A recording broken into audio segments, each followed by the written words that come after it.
All right, what's going on, Pokemon League Championship fans? It is me, Murray, aka your host, and with me, as always, I have my co-host, Speakman. Yo. It is good to be back. For those of you that were here last week, you know kind of the rundown of what happened last week, but we had the ending of the regular season, and that has launched us forward into the playoffs now. Now we're in the playoffs officially. Let's go over to the brackets here. You can see we have the brackets laid out already with the first round matches. Now, in past years, we've had, not all past years. Last year we had no, we had best of three, but past years it's been play-in rounds would be round one, and those would be a one of. You'd have one shot to make it, and I think the general consensus was that like it just didn't feel fair to people in that first round to only give them one more chance to like, solidify, like they earned playoffs, right? So like we moved on from play-ins to like just a round one, round two, semifinals, finals scenario. It's the same amount of weeks. You just get a little bit more grace. So these are our matchups. We have Jay versus Jay Wade, Zach versus Corey, myself versus Bosch, and then Ty versus Mike. The only match that was not recorded was Ty versus Mike, which I would like to point out. I will tell you what happened in those matches, but Mike was in Japan this past week or 2 weeks actually. He was in Japan competing in Tekken at Evo in Japan, and he placed 17th out of like 982 players, I think it was, if I'm not mistaken, which is a huge accomplishment, especially being like an American player getting an invite to Evo in Japan and like showing up to Evo in Japan. Just like big congratulations, shout out to Mike. But on that day, one of the last days he was competing actually, he had to play Ty, and there's a 12-hour time difference apparently. So like at 7 p.m. our time, Ty was playing Mike the next day at 7 a.m. in Japan. Um, so that was cool, right? Like people like to hear about that. And I will say that I don't really. Let me look at the scores. Did you see the scores already of this one at all? Oh, I did. I did. I've seen the scores of all the games, I think, so. Okay, so this is again the only unrecorded one, guys. The first game between those two. Let me go into that. Sorry, it's here we go. Also, big props to Mike for being the only person here who's good at something, good enough to leave the country and do it. Props on fucking him. That's hugely impressive. E- Brian and I spent years playing fucking competitive Yu-Gi-Oh! And every time we go to a big event, one of us does dog shit, so I know Brian just got 8th place at a Yu-Gi-Oh regional, but until he does something at a bigger event, I'm not letting him take too much pride in it yet. Hey, top eight's pretty good, but yeah, I mean, going to Evo and competing with like 900 dudes like in another country, in their home country, by the way, like, and Oh also yeah, like in general, like they have like way more like indoctrination in terms of fighting games. Not that is whatever. Hats off to Mike is the point here. it's Like, actually hugely impressive. Like, yeah, significantly impressive, and we're very proud of you, and we're proud to have you as a player in the PLC, and we can't talk you up enough about that. But in both games, it looks like the score was the same at the end. It looks like Mike actually scored both games by 3, so he went in, and I know, sorry that that happened to you, Ty, but he woke up at 7 a.m., played his match, and fucking went and kicked heads in beat in beat the Tekken. shit out of you. Like played the fuck out of some PLC in the playoffs, and then fucking went and beat the shit out of some people in some fighting games. So like, really, congratulations, Mike. And he will move on to play one of the round two players, and that is the only non-recorded match that we have here. I actually did forget to bring this up, so let me fix that. But that was the only unrecorded match. We have our games coming up now, starting with myself versus Bosch. So that is what we're going to lead off with, as you're aware, Speakman. Um, Now, me versus Bosch, we went into this. I haven't had a lot of time to plan this season in general. I've been doing mostly roulette teams. And like just kind of rolling with it. But like I really didn't want I didn't want to disrespect Bosch in the sense of just like, not preparing. And two, I just like truly didn't want to disrespect my team going into the game and not preparing. I felt like it was disrespectful to my opponent and to like my team. My Pokemon team didn't do anything wrong. You know what I mean? Like they don't deserve to be treated like this. So I was like, I'm gonna plan some stuff. And I will say that this team outside of Hisui and Samurai was an original roulette. I did roulette some teams, but then I was like, oh, I can't do that. I can't do that. And then I went back and I like went and edited some stuff. But I liked the composition I got on this one outside of instead of Samurai, it was like Skeledirge, and I really didn't like that because I did all six. I didn't like that Rotom Heat Skeledirge like on the same team kind of situation, so I went against it. But overall, I mean, you see here we got the terrain extender, so I planned for his his King Gambit and his Dragonite late game. That's what I was really focusing on. It was like I'm gonna put up Psychic Terrain, and then he's gonna fucking have nothing to do.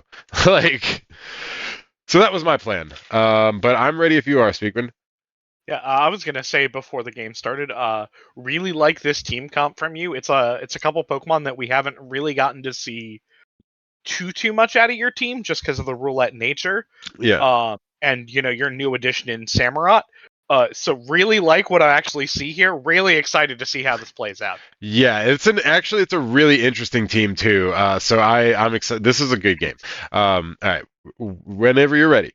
I'm ready. All right, 1, 2, 3, go. And like you can see, I'm leading Samurai and Meowstic here. Now the initial plan was that I could up against Trick Room lead, right? Like if he had led the let me turn that down a little so they can hear us better. If he had led the Bronzong, I was gonna do like a fake out into the Bronzong to stop the Trick Room if it comes up, and then try to do Ceaseless Edge on it. And then if it didn't work because he faked out my Pokemon, I was just gonna Ceaseless Edge the next turn. But he led these two, and I was like, interesting. Okay. That is a very interesting lead.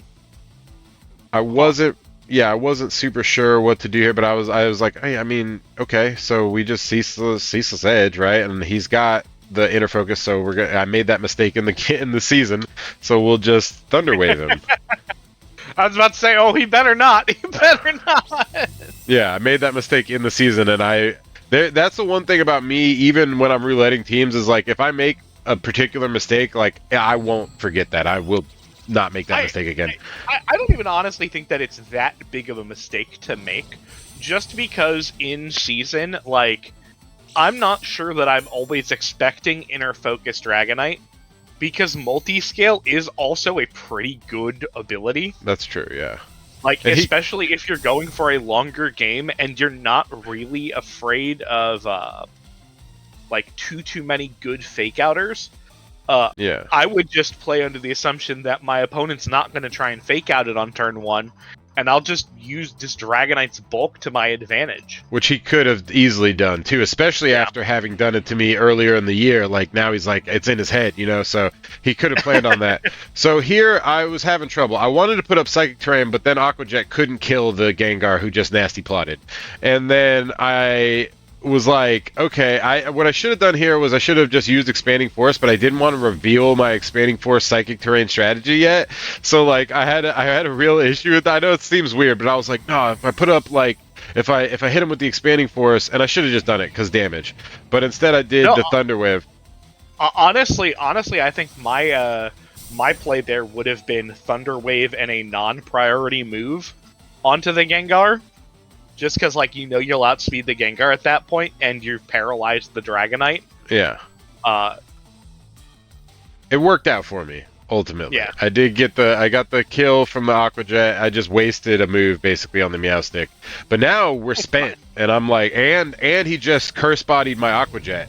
So I'm like, fuck it. Like, let's put this terrain up, baby. Like, you no reason not to. Yeah, what's the point?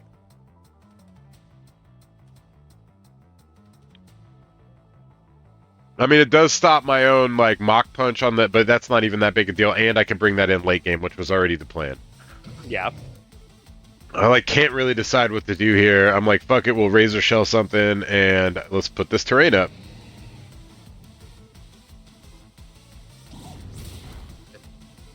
We knew Samurott was basically dead at this point, so and he did his job, so just whatever. Fair. I was like, now this Dragonite's extreme speed is fucked. He can't do it. But he never used extreme speed the whole time. Dude, he does not need to go fast. He can go extremely slow. Yeah, exactly.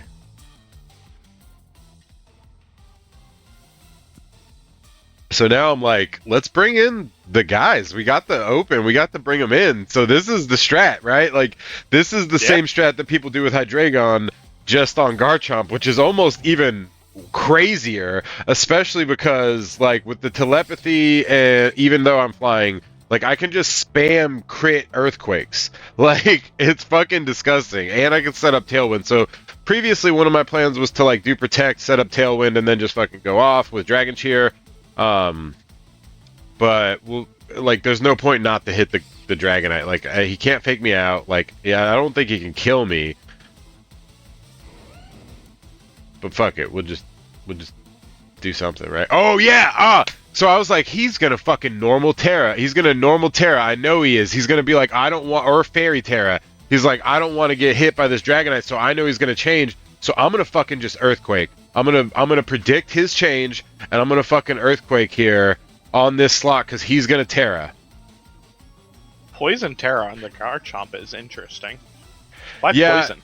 it covers Fairy and it covers like, so you know, I'm not weak to the Steel type of the. Okay. You see what I mean?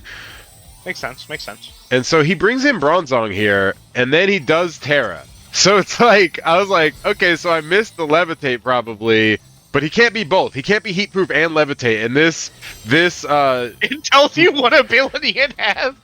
Either way, you get to tell what fucking Bronzong it is. right, exactly. And this my bat Pokemon, I fucking all of a sudden my Noivern has Heat Wave on it. So I'm like, either I hit it with the Earthquake or I hit it with the Heat Wave. That's what's happening, baby.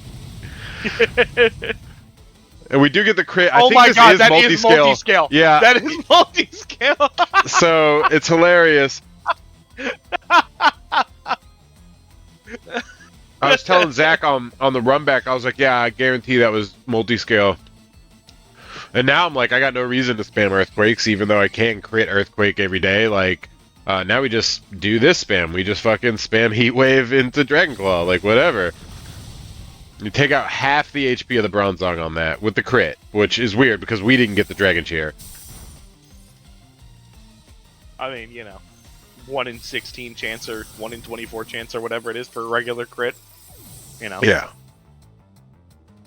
So we hit that. That's crazy that Heat Wave did so little even with the crit, but I assume it's probably like max bulked. Yeah, and I don't think that this Noivern, I'd have to go look at it again. The other thing is, like, they released a new update to the Switches this week. So like, my actual teams, I handmade these teams for Bosch. So, like, I fucking handmade my Pokemon this week. I bred these two right here. Like, I made their parents fuck, and then I raised them. All right, well that's certainly a fucking way to put it. I made their parents fuck. See, the thing was, Zach was like, it's way easier now. You can just go, and you can just go and fucking, like, catch the Pokemon in the wild, and then you can do all the same breeding stuff you would normally do with items and with the picnic. And I was like, no, I'm not gonna. I wrote a college paper on breeding. Like, I'm not gonna fucking not breed my Pokemon if I'm not gonna gen them.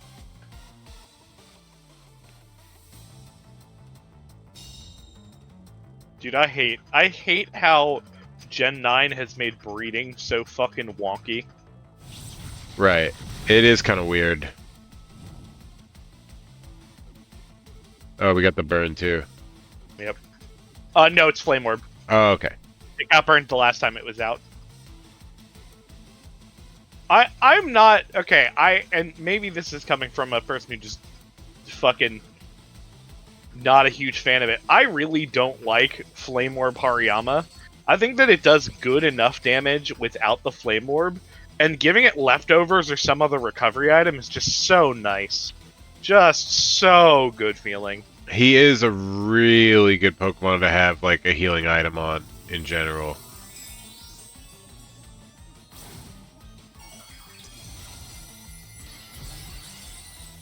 He's the Pokemon I wish I had actually like made use of the most during the time that I had him during the season. He's a He's good just Pokemon. underappreciated. Yeah. Alright, so we get hit with the fake out because I'm flying type. I was like, Yep. oh, fuck.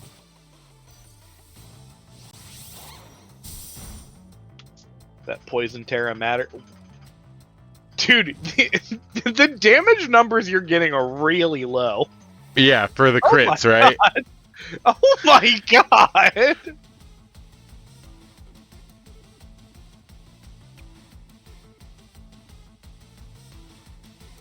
So I'm just like, what? I mean, still, like, I'm not like I'm not caring. Like they already, Yeah, I've done my job, and like the to switch out is so dumb here. I can just wait out the trick room turns and just crit, like all I want. I can also like Also, set up Tailwind on the last one maybe if I survive. So we're in a good position here. you also know that like his Pokemon are really beat up in the back. Yeah. He And keeps switching a lot switching. this He keeps game. Switching.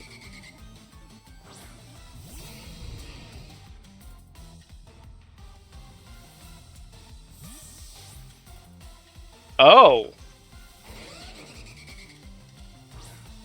I don't necessarily know that I'm a fan of that. You have Trick Room up.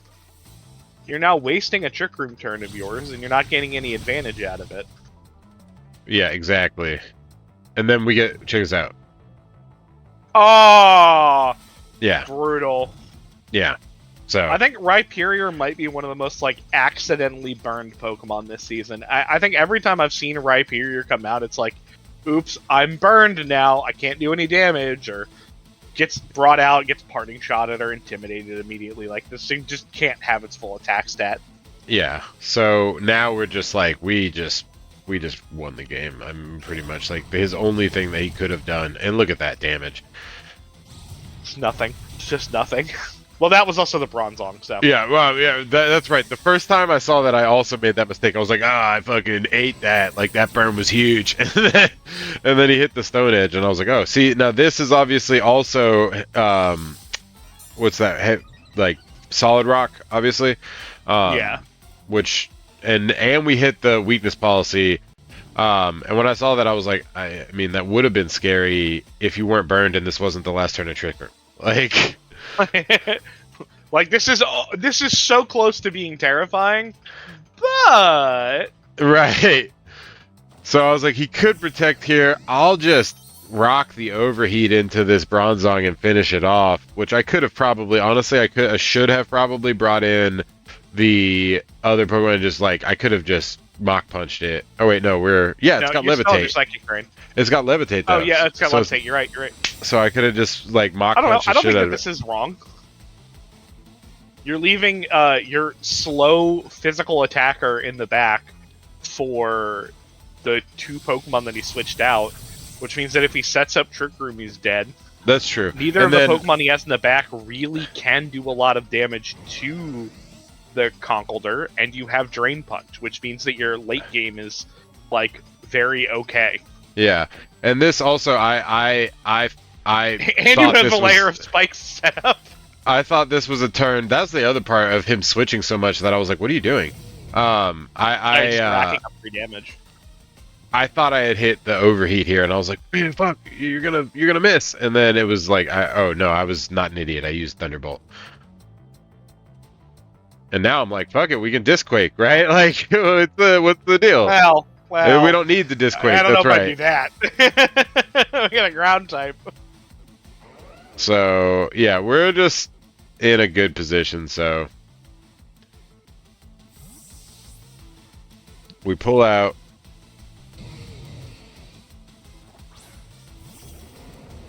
speaking of pulling out, Happy Mother's Day, everyone. Yeah, absolutely. Great segue. Thanks. That was just solid jokesmanship. It's crazy. You can tell how checked out everybody is in the season because like there's been not one comment. I don't even know if we have viewers right now. There's been like not one comment. And hey, we got Jay and Zach. Okay. That's who's watching right now. And I mean, that's what I mean to say though, is like you can tell who's like everybody's clocked out because they're out of the season. So like, oh hey, we got Corey too. Okay. Corey's match is. I'll go ahead and spoil you guys. They are the last match of the week. Like that was a solid set of games. And I have a lot to say about that set. So we'll. Ooh, that's right. I gotta do it when we're doing the actual stream. Shit, I should have done that beforehand. I meant to do that. I made a meme.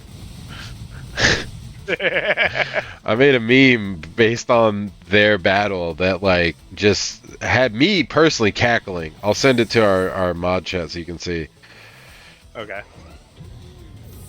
Yeah, this I think Bosch lost this game by switching too much and allowing this Garchomp to just get way too many free turns living here. Yeah, he was just critting too, like, and not that it. I mean, obviously his defenses were huge. The crits aren't really what mattered here. It was more so that a lot of turns that could have gone to just getting a little bit of damage on the Garchomp were spent not doing anything. Yeah. And it meant that this Garchomp only got attacked, once the entire game? Yeah, and he just got to be free. Yeah. Free, like, and his crits were free too, so, like, even though the crits didn't matter, I mean, they did matter, because those defenses were huge, and I was just chipping away at them, and I was just allowed to, like, you crit, sent us that meme earlier. Oh, I did. Okay, cool. Yeah, I know. I sent it to Dan. I did. Oh no, I did send it that night. I made it that night. That's right. Yeah. So I got to put that on stream when it happens. But we'll get into that. So I take the first game. That leads us into game 2 here. And on this one, I had. So this is actually, this is technically a roulette team, but like I adjusted it again, and then I went like way out. What I really did here was like I got the mouse hold and the annihilate, and I was like, I'm just gonna bring shit from the box that I have, and then pair it with a new Garchomp and like a new annihilate. So this, obviously you can tell by the choice scarf that this is like the final Gambit annihilate. And my initial thought process going into this was, I can just kill something immediately. Hopefully he leads something I want to kill, because if he doesn't lead something I want to kill, I might just do normal attacks, but hopefully he leads something I want to just erase, like get that off the field, and then we can go from there. To die. Yeah, and I also was like, we had a match, or he's seen me in the game, and everybody knows like the mouse hold annihilate combo, so I was like, you know, obviously they're going to think that I'm just going to be using that combo, like I'm going to lead it. That's their thought process. That's what I would think, seeing this team. So I was like, let's see what happens. And that's where I got into this. You ready? I'm ready. All right, 1, 2, 3, go. And so I was just like, yeah, let's lead into this. He has a little bit of a different team, but his team was very similar to the last one. I think he was really leaning into Trick Room in general, which he had a good Trick Room team. And also, historically, I do poorly against... Well, I actually don't do poorly, but I just don't play Trick Room, and I play... Your team plays less good into Trick Room. And I personally also play... I don't play Trick Room teams very often, so my team in general is usually not built around, like, countering Trick Room. I did have Taunt on the Meowstic for this, and here I was just like, okay, erase Dragonite and set up screens. This looks like two very perfectly reasonable things to hit with a final Gambit. Yeah, I was like, erase Dragonite, set up screens, right? Like, that's what we do here? And so yeah, we just take the pencil and we So Get him off long, gay Bowser.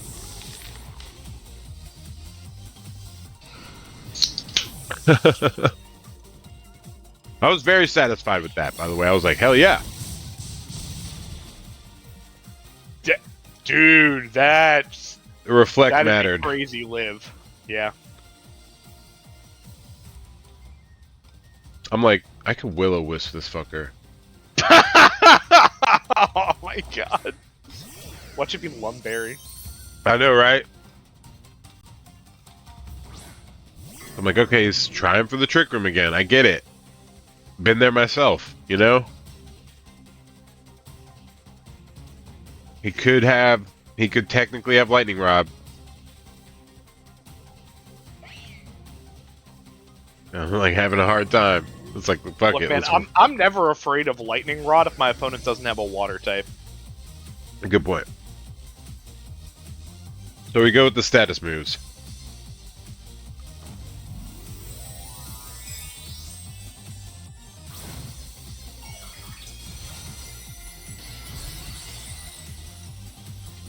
Dude, I love Rotom Heat. I got a little plushie of him back when we had the regional in Baltimore.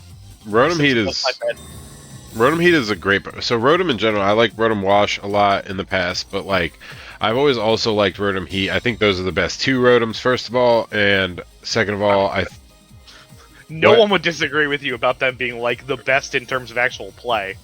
For sure.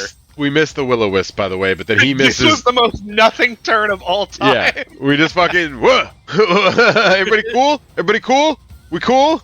Like, all right, let's go. Let's move on. So I already spent my Terra here, and I'm like having a hard time deciding. I'm like, fuck it, let's overheat this guy. He's levitate. I know he is, because he's gonna. Yep, and he protects. Perfect read on the protect. Perfect read on it. Now here, check this out. So we get that, and I'm like, overheat. It's gonna hit. It's gonna hit. I knew for a fact you were gonna miss an overheat because you started talking about it in the first game. Yeah, yeah. This was this is what I thought was that turn. I was like, fuck, why did I do that? I could have just Thunder Wave.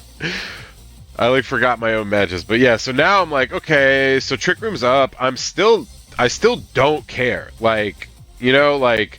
That's the one thing about my team is like a lot of the time my team is also usually bulkier on one part. So like I have screens here, like I can wait out a couple turns. You know what I mean? With some clutch protects, I can survive a couple hits, get my counterattacks in, and like Trick Room's not that big a deal for me in this particular setup.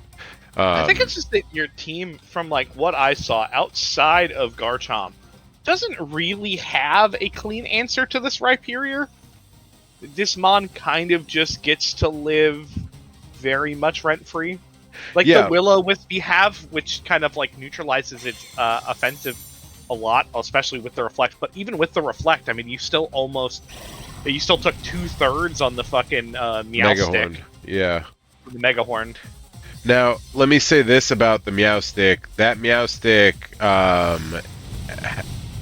the way that I invested in it, let me look at it real quick, because I did some interesting investments on that Meowstic. Boop.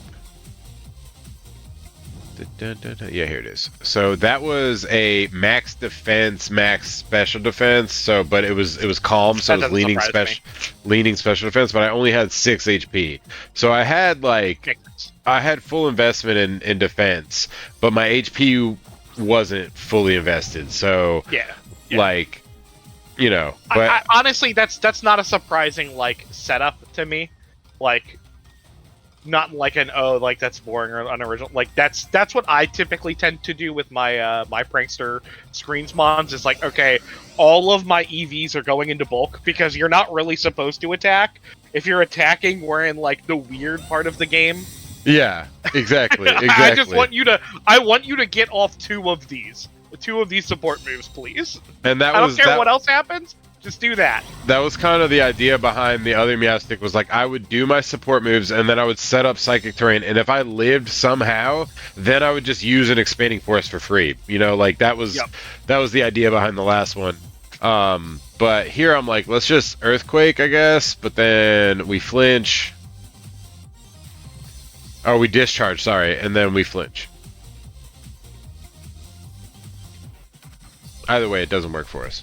I forget exactly what happened. I wasn't paying attention. Oh, this is probably just the Samurai Period set from game 1. It very likely is. I would say I don't know if Bosch was checked out necessarily. I wouldn't say he was really checked out, but I know that he didn't like put a whole heck of a lot of thought into the team on this one. Well, he just got engaged, so. Oh, congratulations! I didn't know that. Yeah. Oh, yeah. I guess I get to be the one to reveal it. Yeah, he got engaged. This Congratulations to Bosch. Congrats, So, Bosch.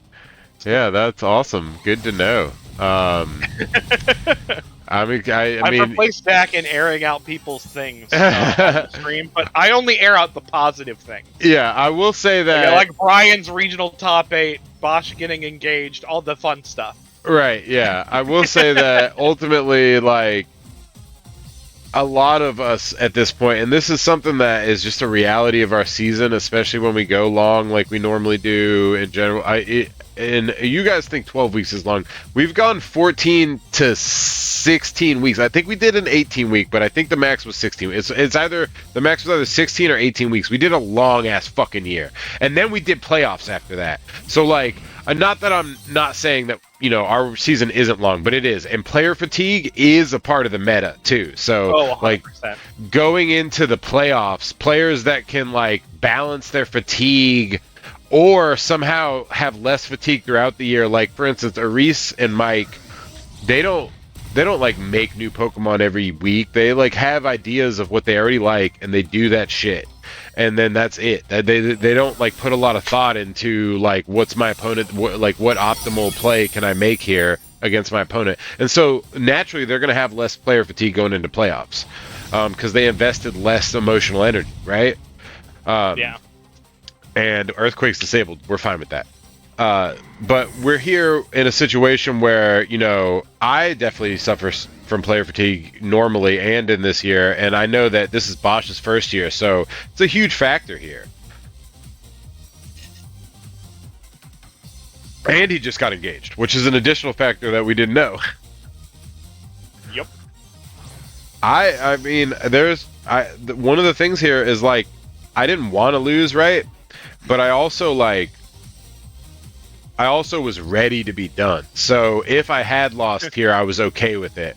And I think that that's kind of the situation that Bosch is also in this game, is like, you know, especially in the situation that he's in right now in the play, right? Like just in general in the game state that we're in. He's like, yeah, you know, like I'm out, whatever, who cares? Good like, with whatever happens here.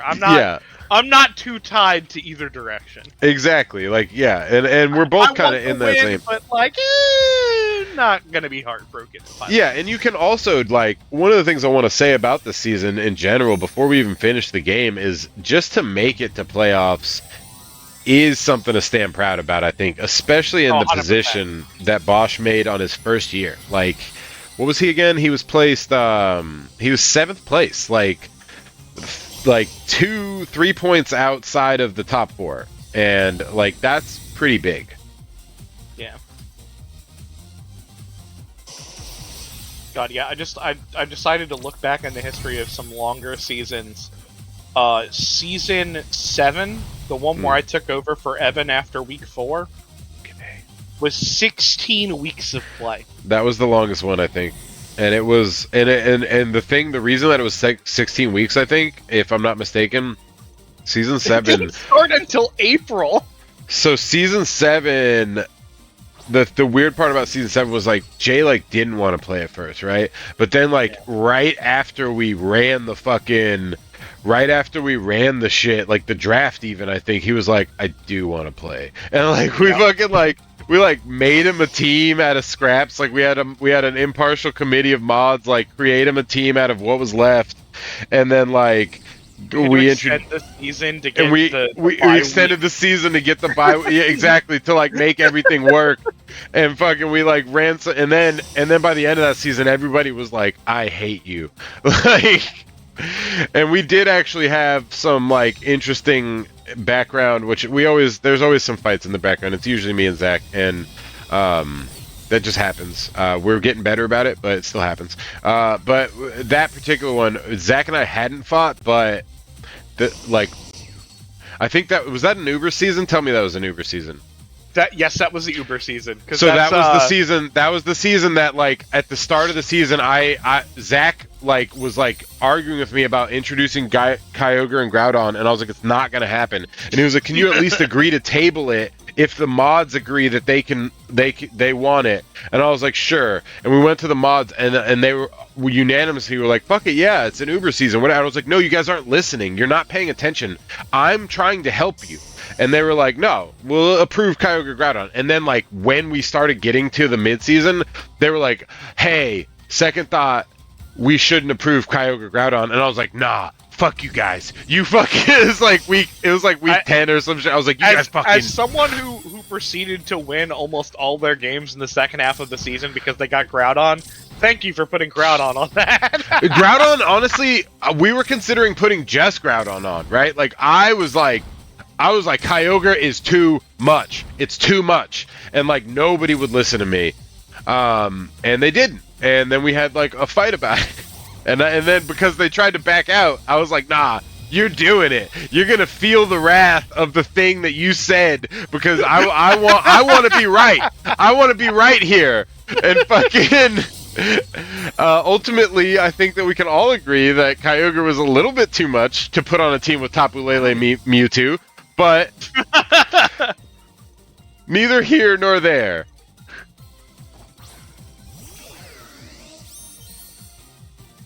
The pettiness. I'm sorry. Whew.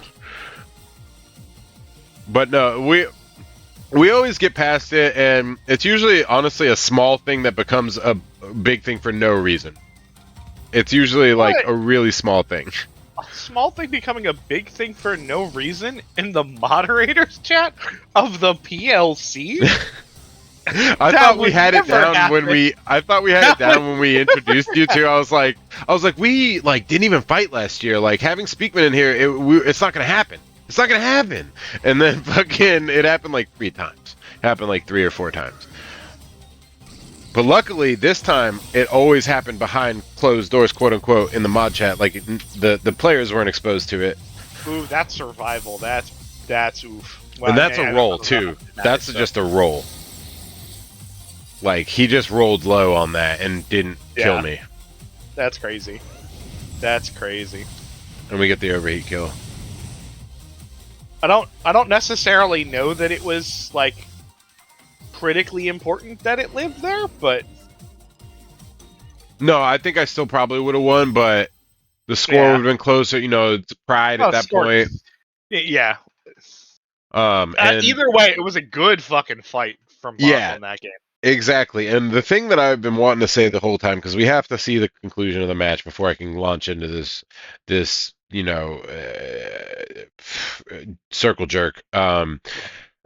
Bosch had an excellent season, an absolutely amazing season from a rookie player, and went up against everybody, placed 7th in the overall season with a team that, and quite honestly, like the last team, his final team was pretty good, but like throughout the year, I think his team was underpowered comparatively to other teams, and he still overcame a lot of those teams, and the teams that he fought against were, I would say, objectively better teams sometimes, that he won against. And so an excellent season that Bosch played with an excellent strategy, a unique strategy, and a unique way to manage his team moving into the year.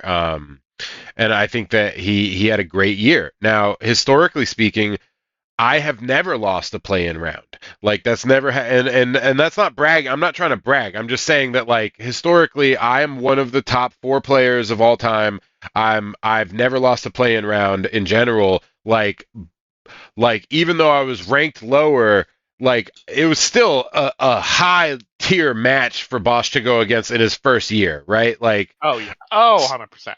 So, like, and I think like game 1 kind of showed that, like, that differential a little bit of like I've been here before, and even with the player fatigue, I had a little bit of an advantage just having been in the format before.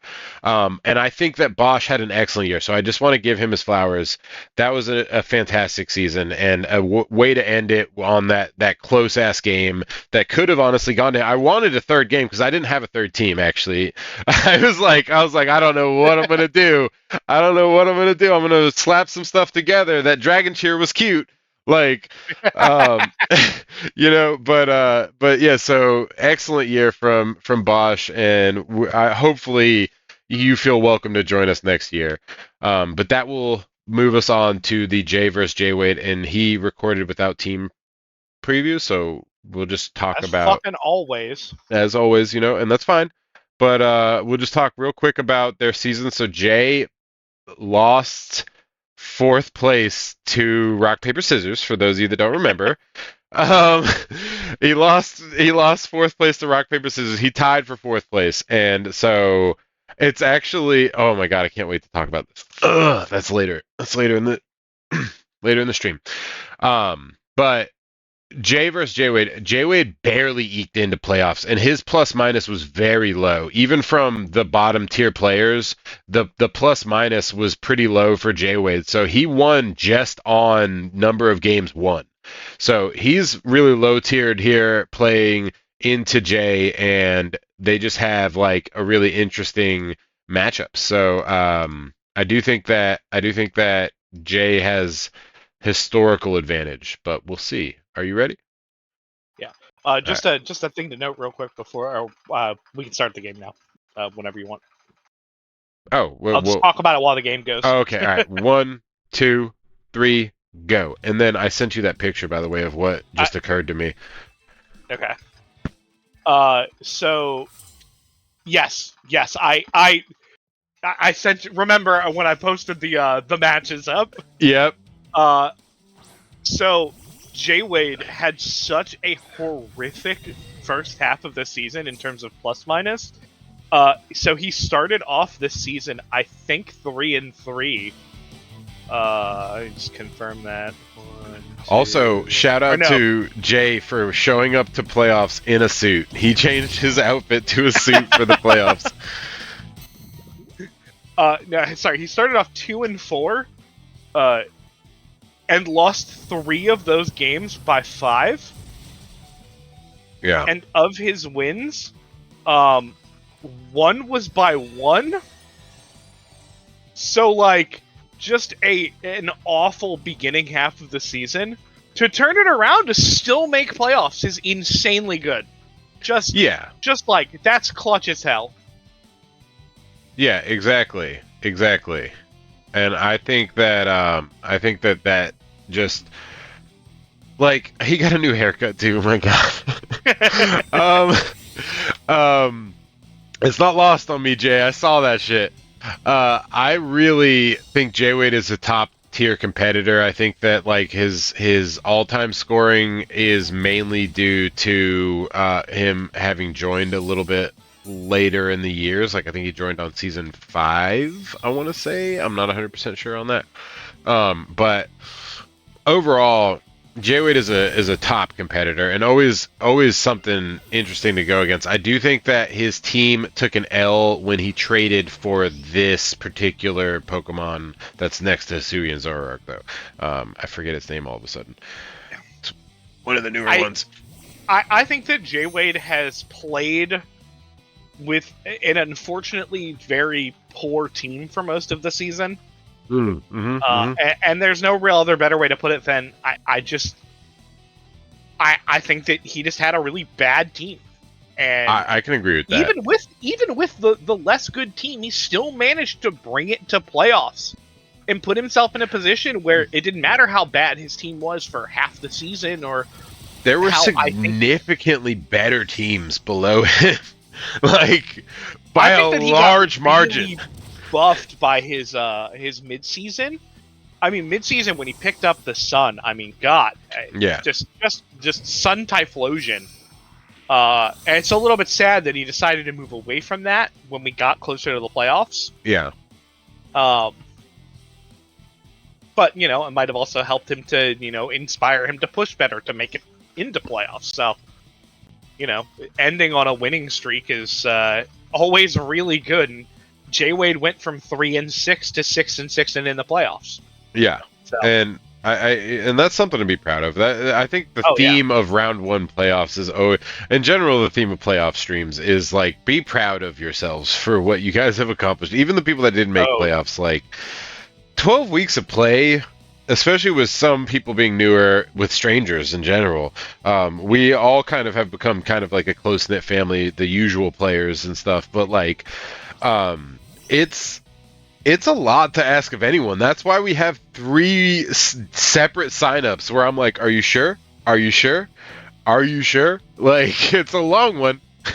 yeah. So like everybody has something to be proud of in general for making it this far, but also like in particular, these players fought tooth and nail for this, and Jay is now fighting tooth and nail because he decided to go rock paper scissors. Like he theoretically could have been fourth place. I have been saying this for a large part of the season. I think that Jay's team is frankly insane. Mm-hmm.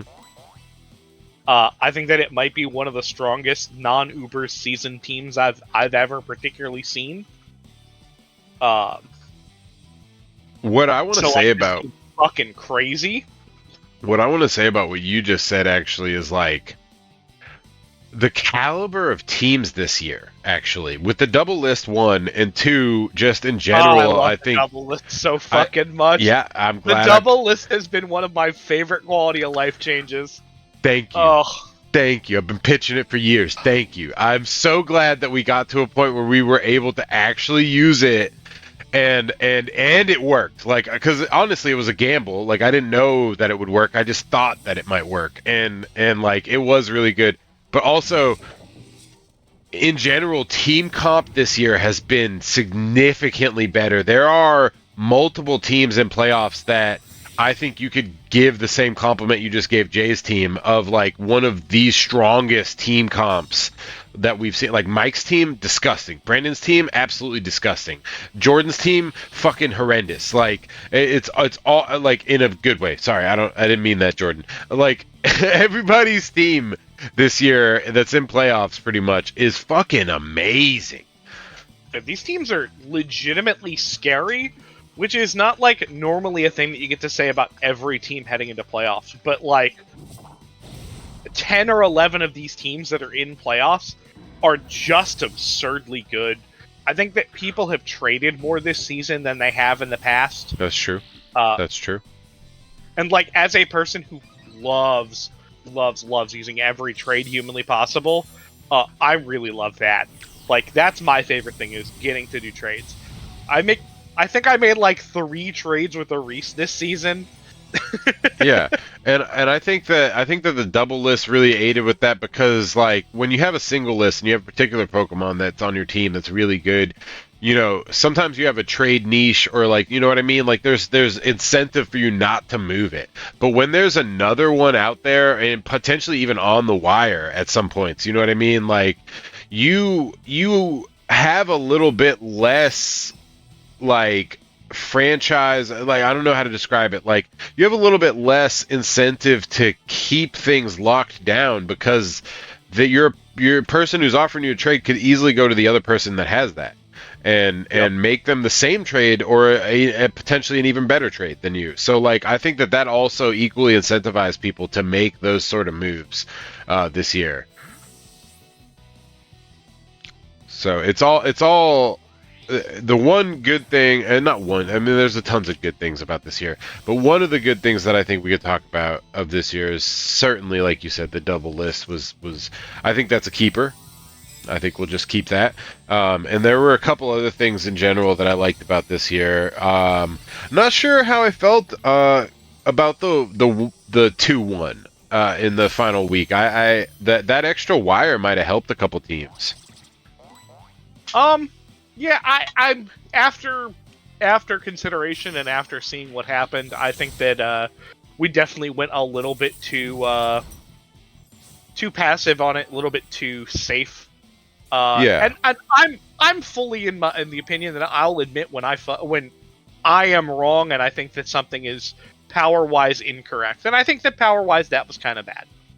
We Yeah, could have made this so much better, and we could have made the teams a lot better feeling, and and we it's just close. left a It's so bunch on the close. wire. Yeah, and it's hard Yeah. to because in the past, there's been a complaint that it was too much. So there's a lot of nuance to consider here, but I think that the best part about the PLC is that while we do make changes all the time, we also make changes all the time. So we learn from those changes and we adjust Oof. comparatively.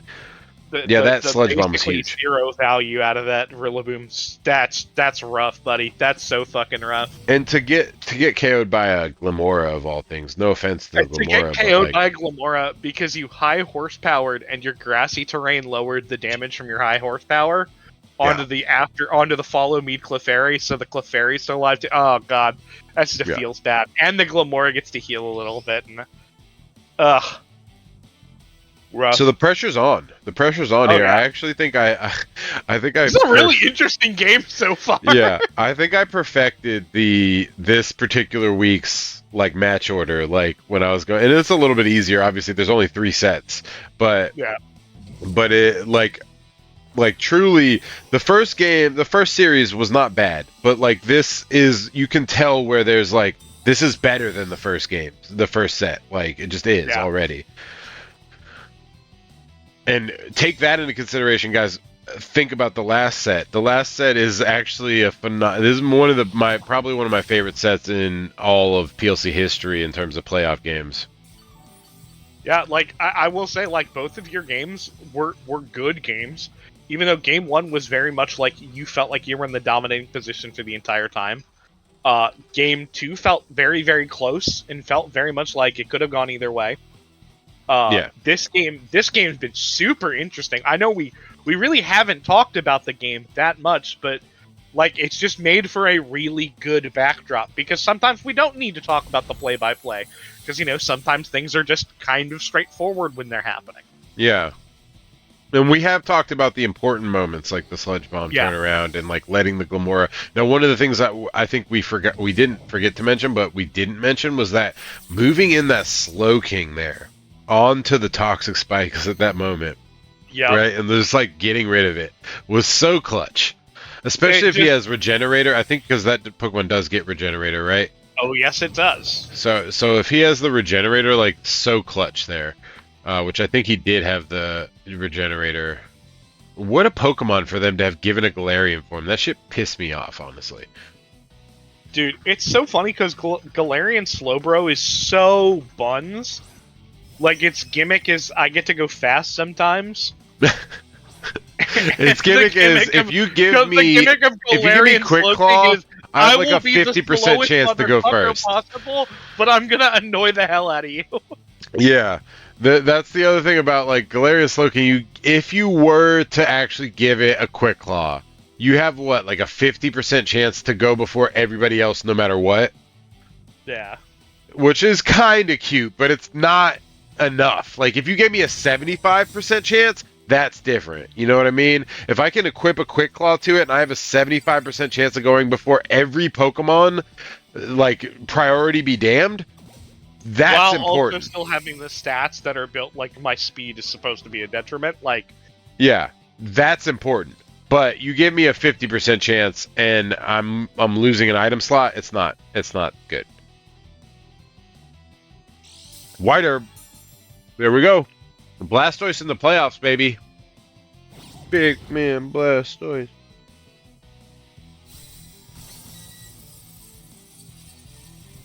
but I mean, this Blastoise would be huge, but it's in the sun.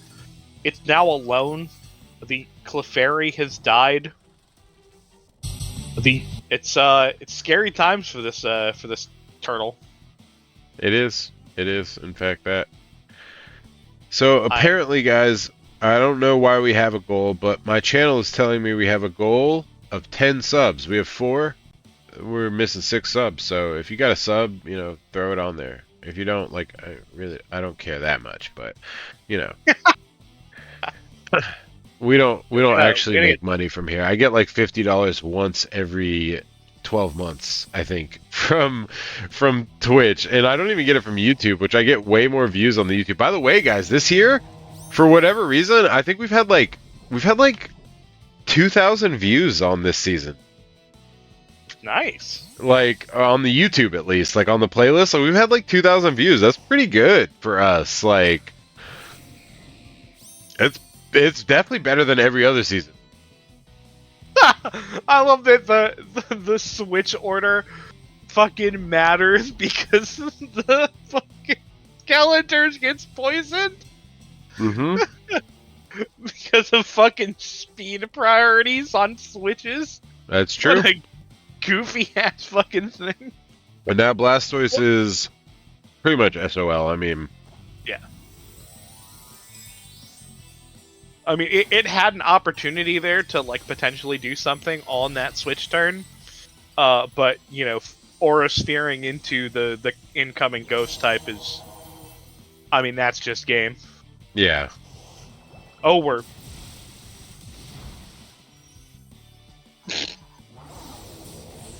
That's Yeah. it. yeah. We're never breaking that Skeledirge, unfortunately. Nope. Does he have slack off too? I think I saw that. Oh, Don't even need slack off. You took like 20 damage off a Hydro Pump. he hit the yawn. It Yeah. doesn't even matter now. Like if it did matter, it doesn't anymore. Yeah. So you know how we've talked up like there's really no reason to like concede a game. This is that moment where I would concede the game because I'm like, all right, we know what the end result is here. It's gonna happen in 3 turns. Like I'm fine to just pack it up. Right. This is one of those times. And only because there's 2 other games to be played. Yeah, exactly. There's 2 other games to be played. You know the situation. Score doesn't matter here. The only thing that matters is the W. There's an unaware fucking Skeletors across from me. I'm knocked out. I'm getting honk mead. And this Skeletors is at +2. Oh, we went Supreme Overlord. Oh my god. Yep. Agreed. I don't know that there's a punish for it. On J Wade's team. More props to J Wade for not surrendering though. Yeah, you know what? He suffered through it. He said, "You I'm put proud me of you, down. J-Wade. You put me down." Because I would not. I like I said, I would not have judged him if he conceded. I'd be like, you know what? I get it, man. in that situation, specific playoffs where there's 2 other games, yeah, absolutely. Dude, There was a dude, game. There was a game. So this actually preceded Mike's championship. I just want to talk about this for a second because it's actually hilarious that you brought this up. Mike got beaten so bad in game 1, and then was getting shit on in game 2 by I think Jordan, and like two playoffs ago, and then fucking just surrendered. He just surrendered and walked away like from playoffs. And fucking he could have potentially turned it around in that game, but he was like, no, the RNG was enough, and he walked away. And then the next time he came back, he won a season. But I thought that was interesting. Jesus Christ. That's the only example I can think of somebody actually forfeiting in playoffs. And I forgot that it literally predated his victory by 1 season. All right, so again, we don't have teams, so I'm ready when you are. I'm ready. All right, 1, 2, 3, go. I think in retrospect, the fact that it predated his victory was pretty cool, honestly. Like he walked away for a year too. He took like a year off after that year. Like that's how bad. Really? And I'm not saying that's how bad he got beat because that's not what happened. But like he had gotten fucked by RNG significantly in the previous like that year and then multiple years before that, especially in playoffs. And like he was just like, I'm taking a year off. He was like, I'm not playing again. I'm gonna invest my time in Tekken. And then he did. by the way. And Now he's fucking, really fucking good at Tekken. he was already good at tagging. I will say he was already good. Fair Oh, enough. okay. Fair We're in enough. a bad Oh. spot. Oh my god. Ugh. We're in a very bad spot. Off rip. Off rip. That's when the So, cloak is covert enough, you oh know. my god, dude. You know, let's shut this work computer down. I don't need that anymore. We got 2 computers now, guys. We got we already had 2 computers, but now we have a laptop that is functioning as a separate desktop because I set up monitors. And work paid for it, and they want you to do all the work on that. I was like, I don't care. I don't have to work on my own personal computer anymore. Perfect.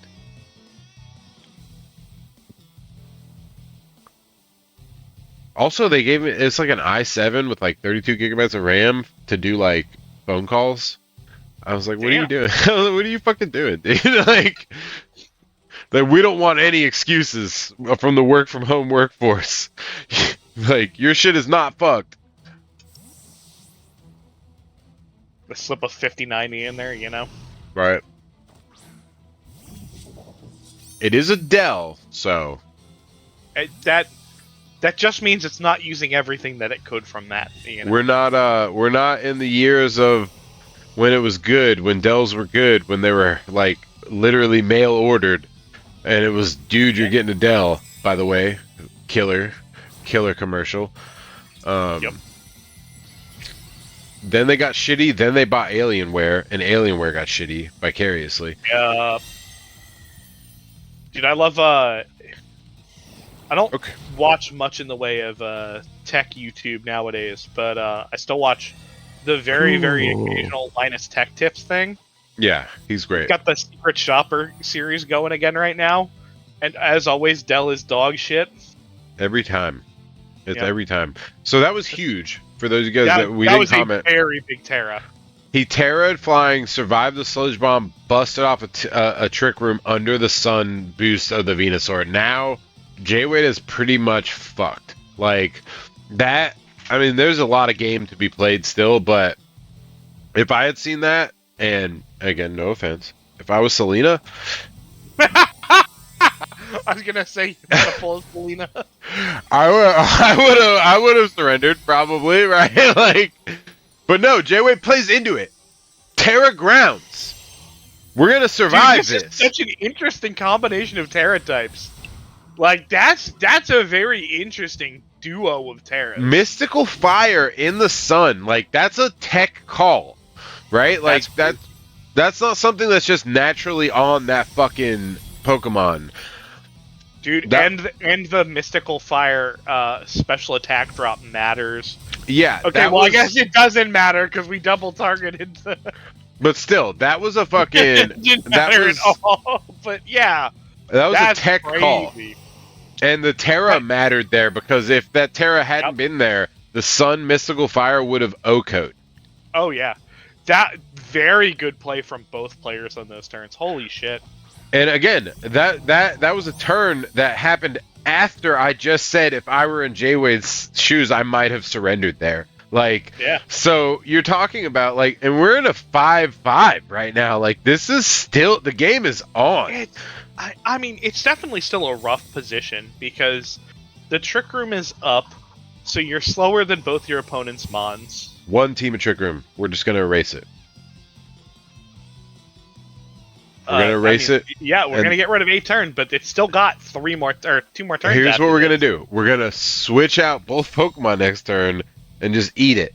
Just whatever they got. Because we need Trick Room to go back up. Or we need Sun. Yeah. We need Sun to go back up and Trick Room to go down. So we're gonna fucking switch out here. It's just rough because it's like then you get 2 free hits. Nothing to dissuade Jay from just going just double hitting here. Yeah, he knows what his game plan and win con are. Exactly. Holy crap, man. And Jay's just playing smart damage, just one single target attack that's strong from each of my Pokemon into one slot. Yeah, no reason not to. I do want to say, I just want to give a shout out, and this is, you can clip this if you want, Jordan. I doubt you will, but I just do want to give a shout out to one particular PLC mom in particular. I know I said particular already. Whatever. I want to give a shout out to Kat from the PLC. She is a phenomenal mother, first of all. I mean, all the PLC moms are, but phenomenal mom. It's her birthday today, and her first daughter was born week one, season one of Pokemon League Championship. I feel like she's been with us the whole time. And I just have to give a big shout out to Kat there and just say, you know, happy Mother's Day, happy birthday. We're so glad to have you, and you're a phenomenal mother. Everything he said, I will double that because that's fun. You are always just fun to interact with in the chat. You always seem so great, so nice. We like you. We like you a lot around here. Yeah, lots of respect, except from Jay Wade. Remember that one time?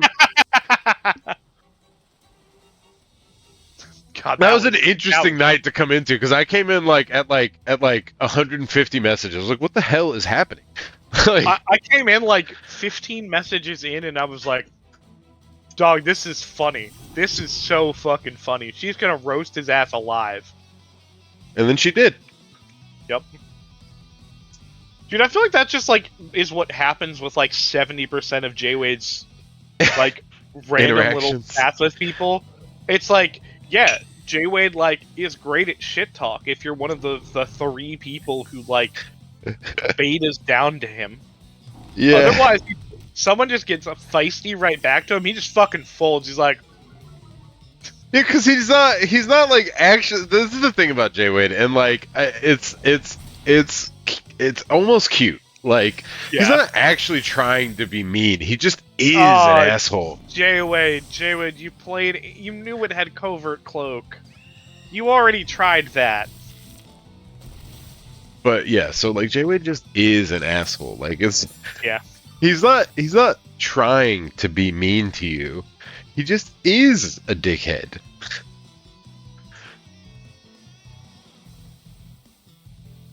And we love you, Jay Wade. I'm just saying. It is what it is.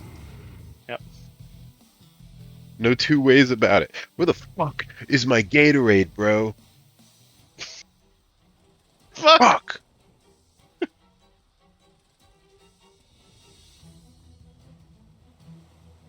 But no, I honestly, like, if we're talking about the playoff brackets right now, and we want to talk about, you know, who's gonna win, right? Like, who's favorited to win, blah blah blah. It's not even who's favorited to win. Personally, I know for a fact that both moderators here, I'm pretty sure at least, are wanting Jay to win. We want Jay. Like, I think the people's champ. I want Jay to win so fucking badly. The people's champ this year is Jay. We want Jay to win.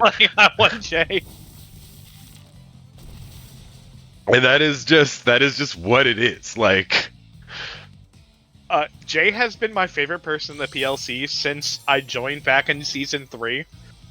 When I started just shit talking people. While like during that season, I think the first half of that season, I dropped like one fucking game, and it was to a Reeser Mike. Oh yeah, you were doing really good that year. And Jay was just enamored by the fact that I was just shit talking with peak efficiency all the time. Yeah. Jay has been my favorite person in the PLC since then. He will continue to be my favorite person in the PLC. I want him to win so fucking badly. The first year that Jay joined, you cut out Jay, there. Yeah. No, I stopped talking. Sorry. Okay. Sorry. Jay tried to join season 1, week 1, and this was like very early in the league. We didn't like have on the fly things built into place, or like it was our first year. We didn't know. I was like, nah, bro. I was like, just wait for season 2. And he was like, come on, bro. Like, you're in week 1. Like, nothing's happened. I was like, we already drafted. Like, we can't redraft. It's not like we're not gonna just give you a team, like, which we would do later on in another season. But no, like, we turned him down, and then he stuck around for that whole year, and then signed up for year 2, and immediately was one of my favorite people out of the gate. Like, I love Jay. He is a member of my family. Like, fucking, my children know him. Like, fucking, Jay is my favorite. I visited him in New York, by the way, NYC Pigeon. Like he is well loved in the PLC. So yes, he is my personal favorite to win. Like, if I had to give you a hierarchy of who I want to win, it would be Jay, and then it would be me. Like, right? Like, fucking, like, in any given season, the person I want to win the most is Jay. The second person I want to win is me. And yeah, then I and then think everybody else. third is I think third at this point is Brendan because it would be funny. I would take Brendan or Dan. I would take Brendan or Dan this time because I feel like they have made their presence matter in the PLC in a lot of ways, and I feel like they have earned, especially Brendan, because Brendan did technically lose a game to the timer. Like, he lost finals one year to a timer. Like, that is what happened, and I don't think nobody made an excuse about it. Like, even Aris was like, yeah, you lost, but you lost. Like, but he lost to a timer. So, like, Brendan deserves it at some point, and I think that Dan also has made enough mark. Now Dan has to win multiple games. Dan has to get hit with adversity and barrel roll to earn it. But I think that he deserves it if he can. I'll put it that way, right? Now I also I hate to point this out because this is actually depressing. I am the only original member of the PLC in season 1. You could even count season 2. If we counted season 2, it would be me and Jay. I am the only original member of the PLC who is still a member that does not have a championship from season 1, and I am one of 2 from season 2. 7 wins have been hogged by 2 of them. That is true, and also I have defended 3 of those wins. So, like, I've showed up to playoffs, and there we go. We just missed it. Sorry, guys. That's just a clean play from Jay to end out the game. Like, that's just he had advantage the whole game. Just absurdly clean. Yeah, he had advantage the whole game, and I will say that even with that advantage, like, Jay Wade played excellent into that advantage. Like, we got 100%. We got a really good season or year out of them. So congratulations, Jay Wade, for your year. Jay, you're moving on. We can't talk about what implications that has yet because we have to figure out where the rest of the placement is. So that would be this. Technically, Jay's game, Jay winning does dictate where he ends up. Just yeah, but I have an infographic. Yeah, we'll go infographic. So, like, I have a thing, and so it's one of those things again where you say mathematically this needs to happen. The math technically disagree. Yeah. Yes. So it's one of those things that I say that doesn't matter, but matters in a little. Yeah. Oh, shit. Okay, cool. Anyway, okay. Zach versus Corey. Zach versus Corey. So, to lead up to when we were finalizing the playoff order, Zach was absolutely like, I need to not play Mike. Dude, you keep putting the infographic. I know.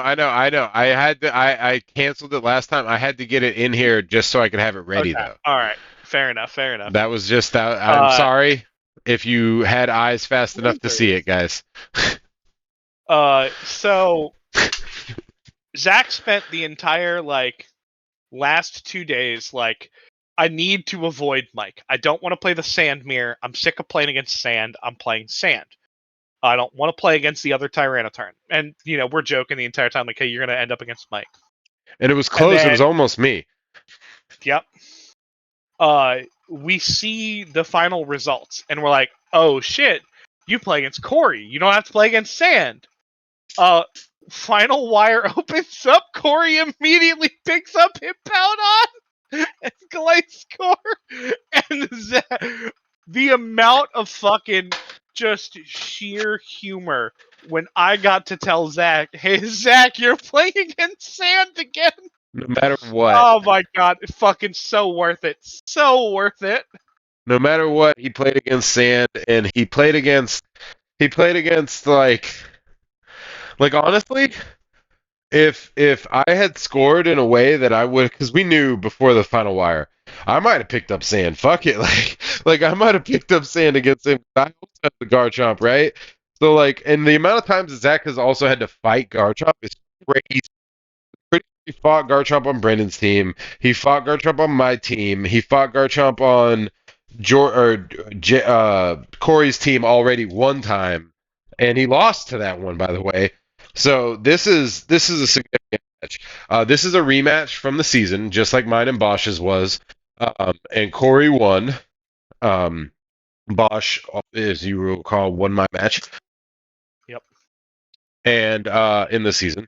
And so this is a game that has a lot of implications, right? First of all, it's Corey's first playoff appearance in general. So congratulations to him for making that because he really didn't think that he was going to, and he played really well this year, despite and Corey, if you're watching, I'm sorry. Despite being fucking absolutely hammered at the draft party, like fucking, like, like, like he got two good draft picks, and then he was fucking schwasty, and then he fucking made it work all year. Like it was a significant fucking improvement over his team throughout the year, and then just in general, I think that Corey is one of the most fun players to watch battle because of the like strategies that Corey takes on. They're very unique, and typically they're not something you would recommend, but like he uses them and he does pretty well with them. So it's always a fun watch. I mean, there's a reason I said that he's like my favorite, like 4 and 8 player or something. Like just because he plays the fuck out of all of his games. Yeah.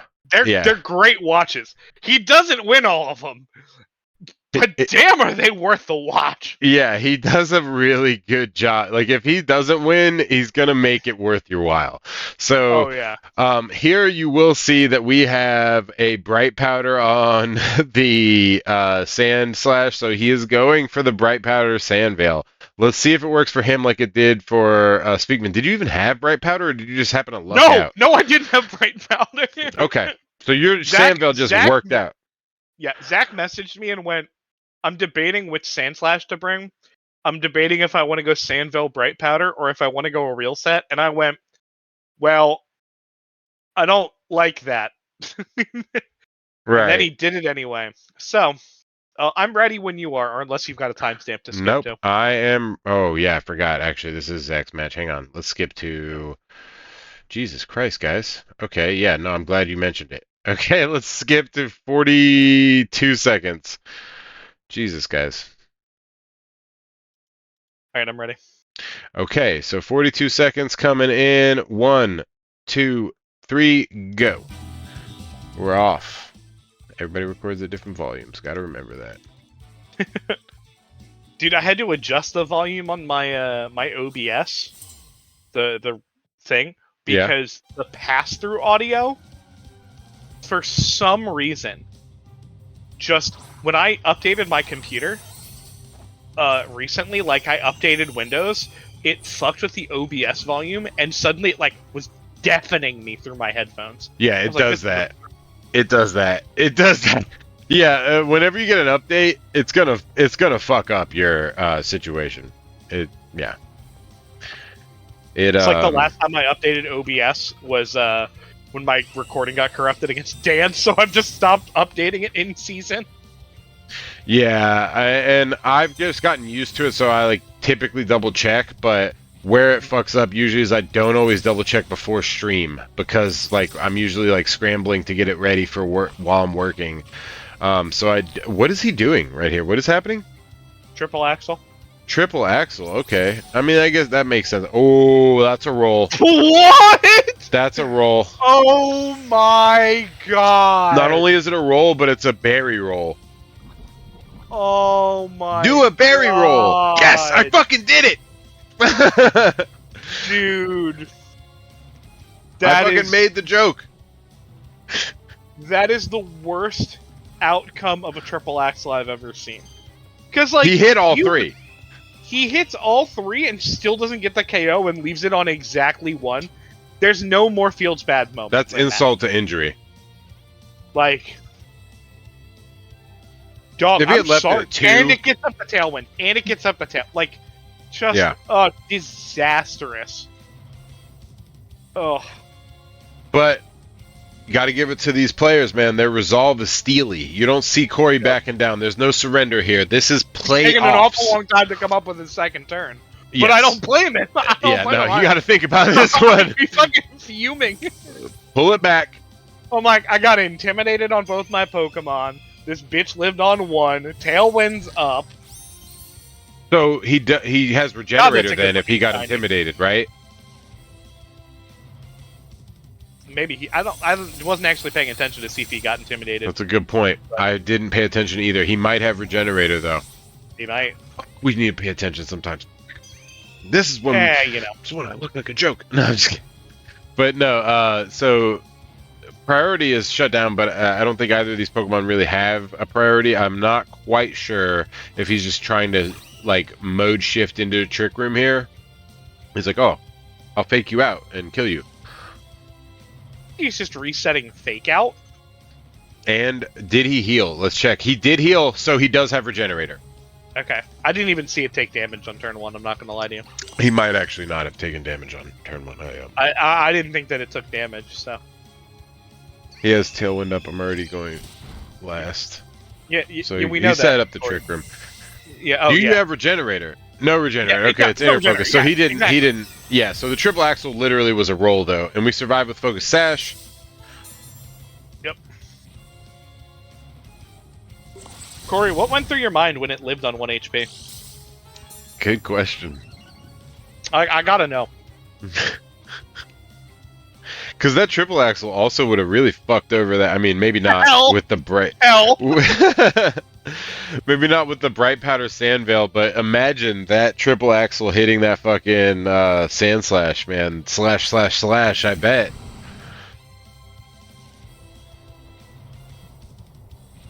Alright, Sandstream is up. Let's swap in our Sand Slash.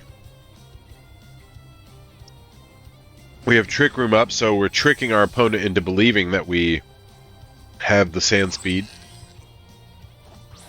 Also, Sand Slash in general, Sand Slash is one of my favorite Gen 1 Pokemon. It's actually one of my favorite ground types. Rhydon is also one of my favorites, but like, Sand Slash was, I always liked his design. The Wolverine claws is what I always used to think about, and then also the spiky, like, Super Saiyan back. I always liked Sand Slash's design, and that's been one of my favorite Pokemon. So to see it just inexplicably do fucking insane work this year. Dude, again, I said this. Sandslash, probably the most surprising Pokemon this season. Like, Just it just dummy reminds work. me of Hypno from, like, Season 8, where Hypno, like, for We some did- fucking reason, just did so much work. We did talk about that. I will make the distinction. The same one I made in our chat was what I said was like, we expected Sanchez to be able to do some things, but nobody expected that. Uncle Touchy to be able to do anything. Like, nobody expected Hypno to do shit. I saw Hypno, I thought it was a joke. Like, and fucking, it was not a joke. Like, so there's a little bit of a difference between the two there, but I will say that the Sanchez has done phenomenal work and has outclassed its normal tiering in this year in Zach's hands, and that's just a pilot right there. You got to give it to him. Even in scrims, that shit fucked me up. That in scrims, single-handedly, the Sanchez was the only reason that he ever beat me in any scrim. And we've outlasted the Trick Room. Or the Tailwind. Trick Room? Tailwind. Forget. Whatever. Trick Room never went up. We outlasted the Tailwind. That, that fucking, Giraffe has clicked an attacking move every turn. And it's been like Dazzling Gleam, right? Yeah, Dazzling Gleam and Hyper Voice, I think? Yeah. Stab on the Hyper Voice, but... Yeah. I honestly think that it needed an evolution way before this. I think Gen 2 got hoed a lot because it wasn't meant to be a franchise that would last longer than Gen 2. Gen So 2 was some an expansion pack for Gen 1. That's why it they put all was the it Gen 2 was Pokemon in the end game. exactly, and that's like kind of also the reason. Like they didn't think they'd make it to game 2, and then they definitely didn't think they'd make it to game 3. So like they didn't think that was going to happen back in the day. So a lot of the Gen 2 Pokemon did get kind of retools later on and stuff like that, but like there's a significant number of them that still deserve it. Personally, Ledian, I would say, like what the fuck, guys, you gave it Iron Fist for what reason? Like you were giving out abilities because it didn't come with an ability. It was Gen 2. So you were giving out abilities and you said give it Iron Fist. It has a 42 attack stat. Like Bro. fucking Oh. let me just confirm. Ledian. Well, while you're talking about that, let's talk about the fact that 35. fucking Zach has had 2 Pokemon survive on on 2 or fewer HP on moves on definite ranges. Which we know are rolls. Exactly what you said, Yep. definite ranges. We know those are rolls. So he survived on rolls here. Also, again, 35, by the way, attack. Yep. Just Swarm, nothing. Early Bird, and Iron Fist. Who the fuck? There could not be a worse combination of abilities for that Pokemon. Who the fuck was in charge of this? It has 85 base speed. It has 110 special defense. It's a special tank. It has 55 HP. Who the fuck was in charge of this Pokemon? It's the coolest fucking design. Ledian is so cool. It looks like a fucking Kamen Rider, like so fucking cool. And you give it 55 HP, 35 attack, 50 defense, 55 special attack. There's no winning. There's no picking a better fucking move pool. It's just shit. The guy that did that is the same person that gave Rotom Fan Levitate. Oh my god, dude. Sorry about the echo if there's an echo. It's probably from me yelling. Oh, it absolutely was from you yelling. Yeah, because I have a AI software in the background, like trying to do background muting of environmental noise, so it's probably hearing that and then echoing. But I'm sorry either way. Last Respects goes off, it kills. What do you expect? That's the end of that game 1. Let's see that game 2. Every game so far, between every round, or every game this round, has been a 2-0. This was just a game that just like, it felt competitive, but it felt like it could have been so much more if luck had worked in Corey's favor at any point during it. Echo is still really bad. Are you sure that Echo is still really bad? Or are you like... Not just Ian, but me as well. Bro, I think that's on your end at that point, if both of us sound like shit. Yeah, because Speakman, can you turn on your volume on the stream and tell me if you hear that? Yeah, no, I sound normal. You sound normal. Okay, so yeah, that might be on your part. I don't know if you have like double output or something. I'm not sure. But I'm sorry. Either way, this is game. So every game so far, every game this round has been 2-0. This is Corey versus Zach. Corey has something to prove. Zach has everything to lose. He is a former champion. Like, Corey winning here is inexplicable, right? Like, Corey has been doing meme strats all year, but also very well. First of all, I do want to say I'm not trying to take away from what he has accomplished. Meme That'll strats. Do it, Corey. That'll do it. Yeah, that'll definitely make an echo, Corey. All right, so we figured that out. Way to go. All right. So Zach versus Corey, round 2. You ready? It's gonna be 49 seconds, by the way. Sorry, Zach. Jesus Christ. Yeah, I know. It's okay. I'm just going to 50 because this thing skipped by 10. That's fine. I can go to 50. There we go. All right. Let me know when you're ready. I'm ready. All right, 1, 2, 3, go. I was also like, echo. Like, that doesn't sound like a me thing. Normally, that would happen if I like pulled up my Twitch and had the volume going. But yeah, also, thank you, Nightbot, for reminding me. If you guys want to give us a follow or like, whatever what is it, a sub? Is that the Corey, terminology? it's waiting on you. Jesus Christ, Oh, you don't Corey! use the What the fuck is Queen name. happening? I should have skipped ahead. I didn't realize. Yeah, Corey, I saw you guys enter the Discord because Zach decided to do his usual fucking thing of Which was like, locking what the general fuck? chat. We just talked There's about a this. fucking We call just talked button. about this. There's a call button In the in DMs. the DMs. Whatever, though. He locked general chat so that they could chat while they played playoffs. I was like, what the fuck is your problem? Here, Zach is bringing my daughter, you cocksucker, and naming her scapegoat. Wait, okay, wrong Pokemon. Never mind. Bro, you looked at the name Spin You a Yarn that he's named as Clefable every game this season. Yeah, I didn't actually see that. I'm sorry. I saw scapegoat. But yeah, no, still, my daughter, like, I tried to get this Pokemon off of both him and Dan, and neither worked. And then I tried to get Clefairy, but way too late. I didn't even think about it fast enough. Tried to get Clefairy way too late off of J-Wade after he already made both his trades, which he probably would have done, he said, even. So I missed out on my daughter in playoffs, which sucks because, like, first of all, my daughter's name is going to be, when she's born, Fable.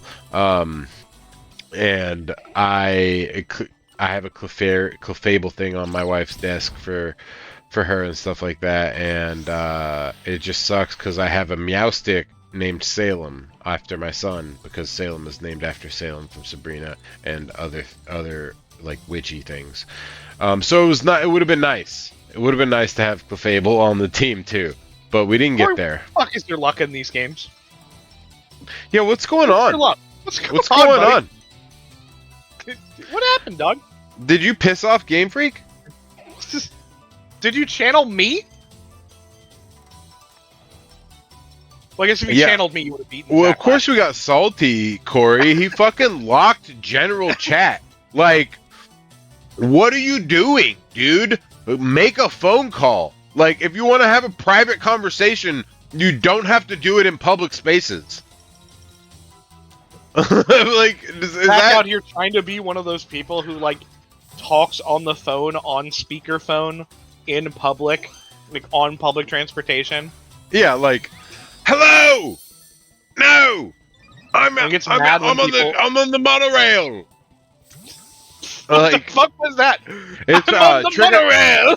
Trigger Happy TV. It's there was a sketch on a show called Trigger Happy TV, which was a show from England, where a guy would bring out, like, he would get a phone call on a cell phone. This was back when cell phones were still very new. He would get a phone call on a cell phone. Great switch, by the way.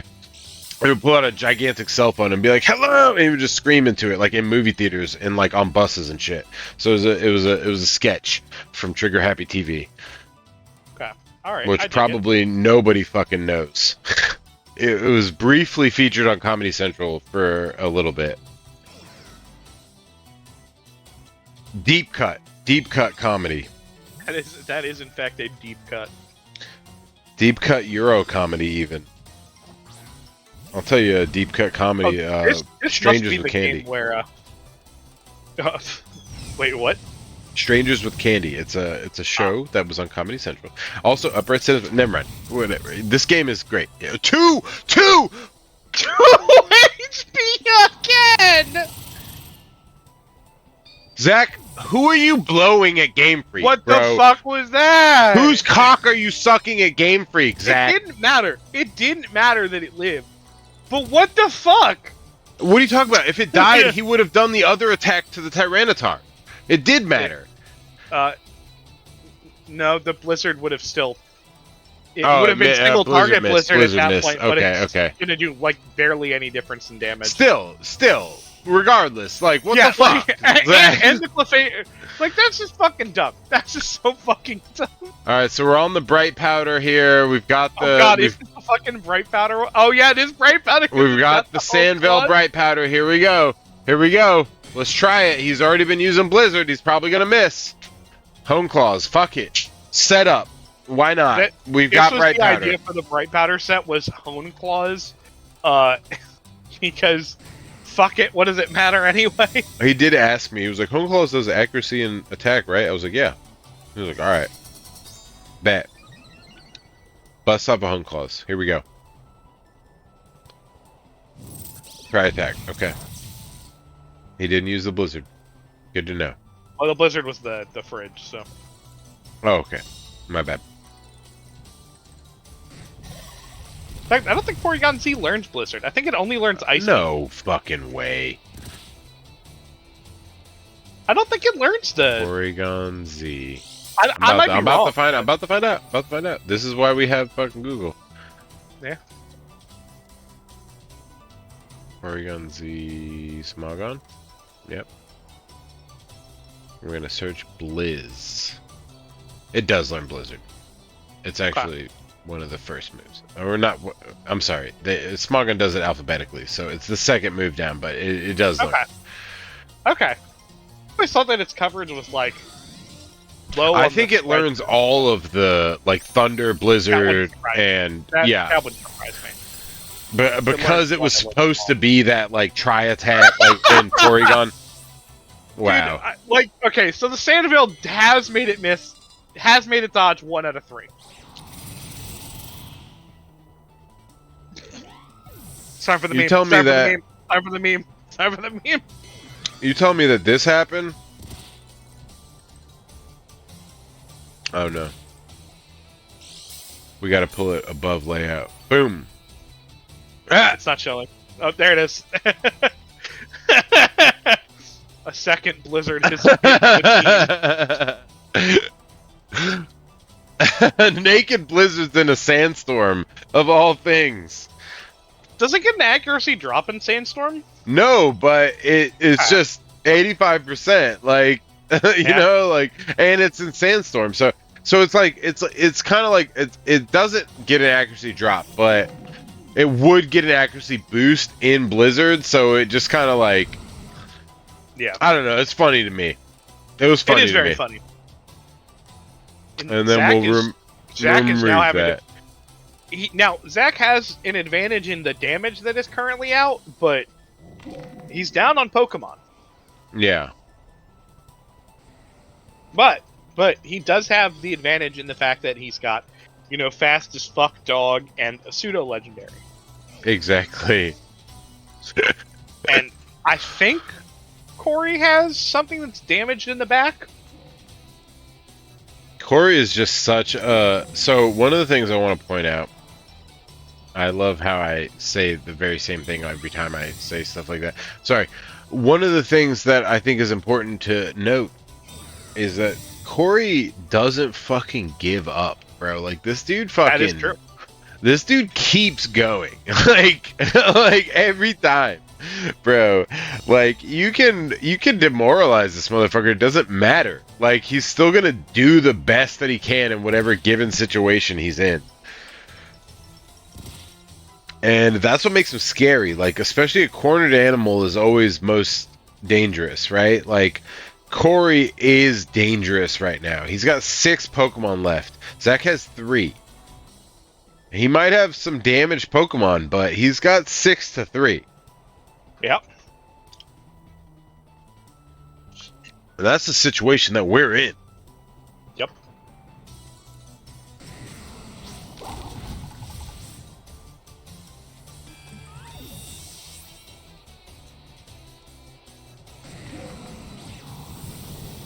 We move into late game. And Corey just basically a lot of damage from that. Yeah. Corey just basically maintains his lead in this game, though. So, like, a significant portion of the game is like Corey just dominating, but also missing. You played a lot of this game very well. Yeah, and that's the other part is like, even though he's dominating, right? We have to remember it's already lost to an Oko by rolls twice. Like, he had a chance to Oko 2 other times. Like, he could get an even more advantageous position. But unfortunately, Zach has made that impossible because he's just a fucking former champion. What do you want? It's like the world champ difference, but it's the three-time champ difference instead. Exactly. And the He better not get significant, a fucking fourth. dude. The only reason I'm not opposed to him getting a fourth is because Reese already has a fourth, so it would like make sense, you know. Like, I don't want him to, obviously, but it would at least make sense.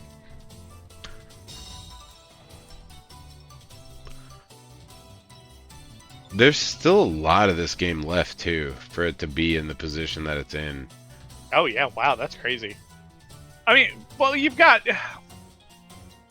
Zach's most defensive end game. Yeah, He's having to switch a lot, and I think that's been a thing that's kind of hurt him in this game. Is that he spent so much of that early game having to like swap around Pokemon, because like his turn 1 lead was fine, and then Corey just got that perfect turn 2 double switch, just absolutely played that like a god. yeah. So Zach's kind of been a little bit on the back foot since then. But Last Respects is gonna that be helped big. him out a lot. That's Yeah. huge.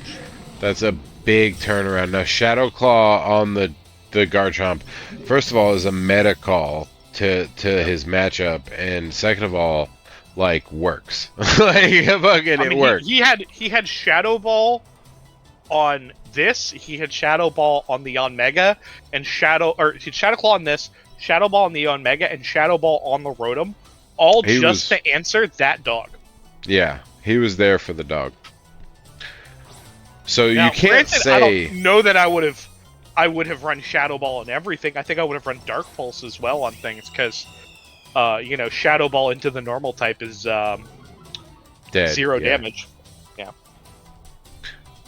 But you can tell that like a lot of thought has gone into this matchup. It's not just a team that he threw together, right? Like when you talk about like my match against Bosch, right? Like the second team that Bosch brought, you could make an argument that like that was just like a thrown together team, and that was the best that Bosch could think of in that moment.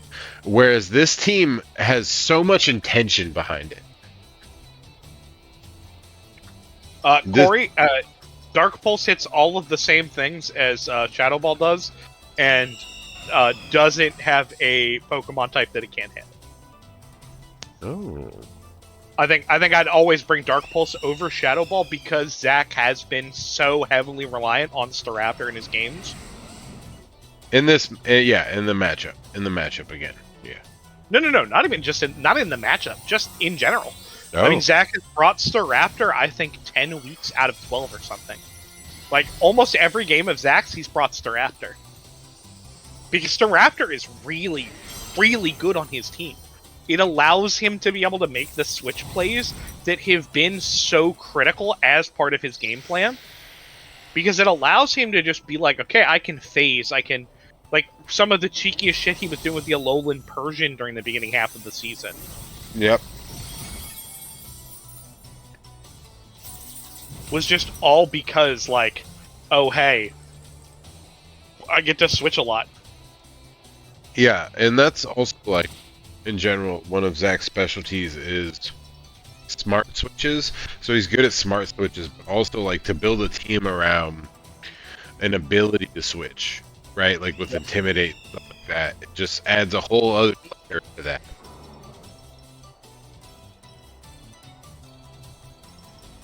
Now, granted, sometimes Zach and his switches will get him into trouble. That's quite literally how he lost the game to me, was just he went switch crazy into a position where he kind of just lost Momentum. lost any chance of gaining momentum. Yeah, and that, And then, of course, Fanbell. same thing that you can say about Bosch's match, the first match against me, was once we had Spike up, like, Yep. every switch was a detriment if he wasn't keeping it there. Yep.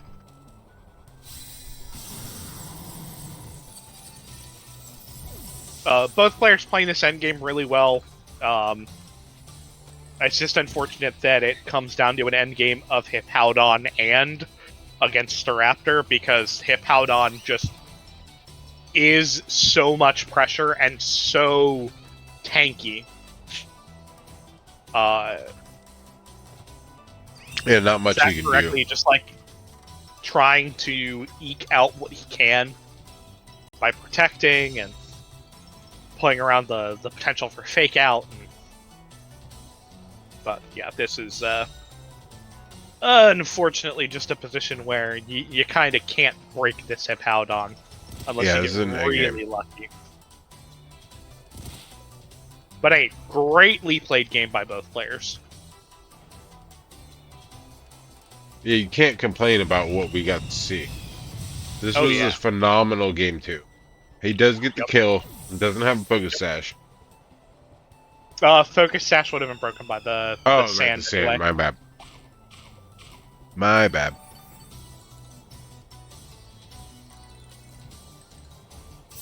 Ironhead. And he survived by 13, but there's not a move that's on that list that's gonna take out the Hippowdon. Yeah. Especially because every move kind of gets you closer to death anyway. Exactly. Even a crit there wouldn't have done it, unfortunately. But goddamn, very close, very close. He And tried. Corey bringing us to our first and only game 3 of this round of the playoffs. Exactly. Now, we don't actually get a victory screen. Zach immediately cut it off as soon as this text came up, pretty much. But that brings us to game 3. We'll skip. This one's a little bit faster. We'll skip to 22 seconds.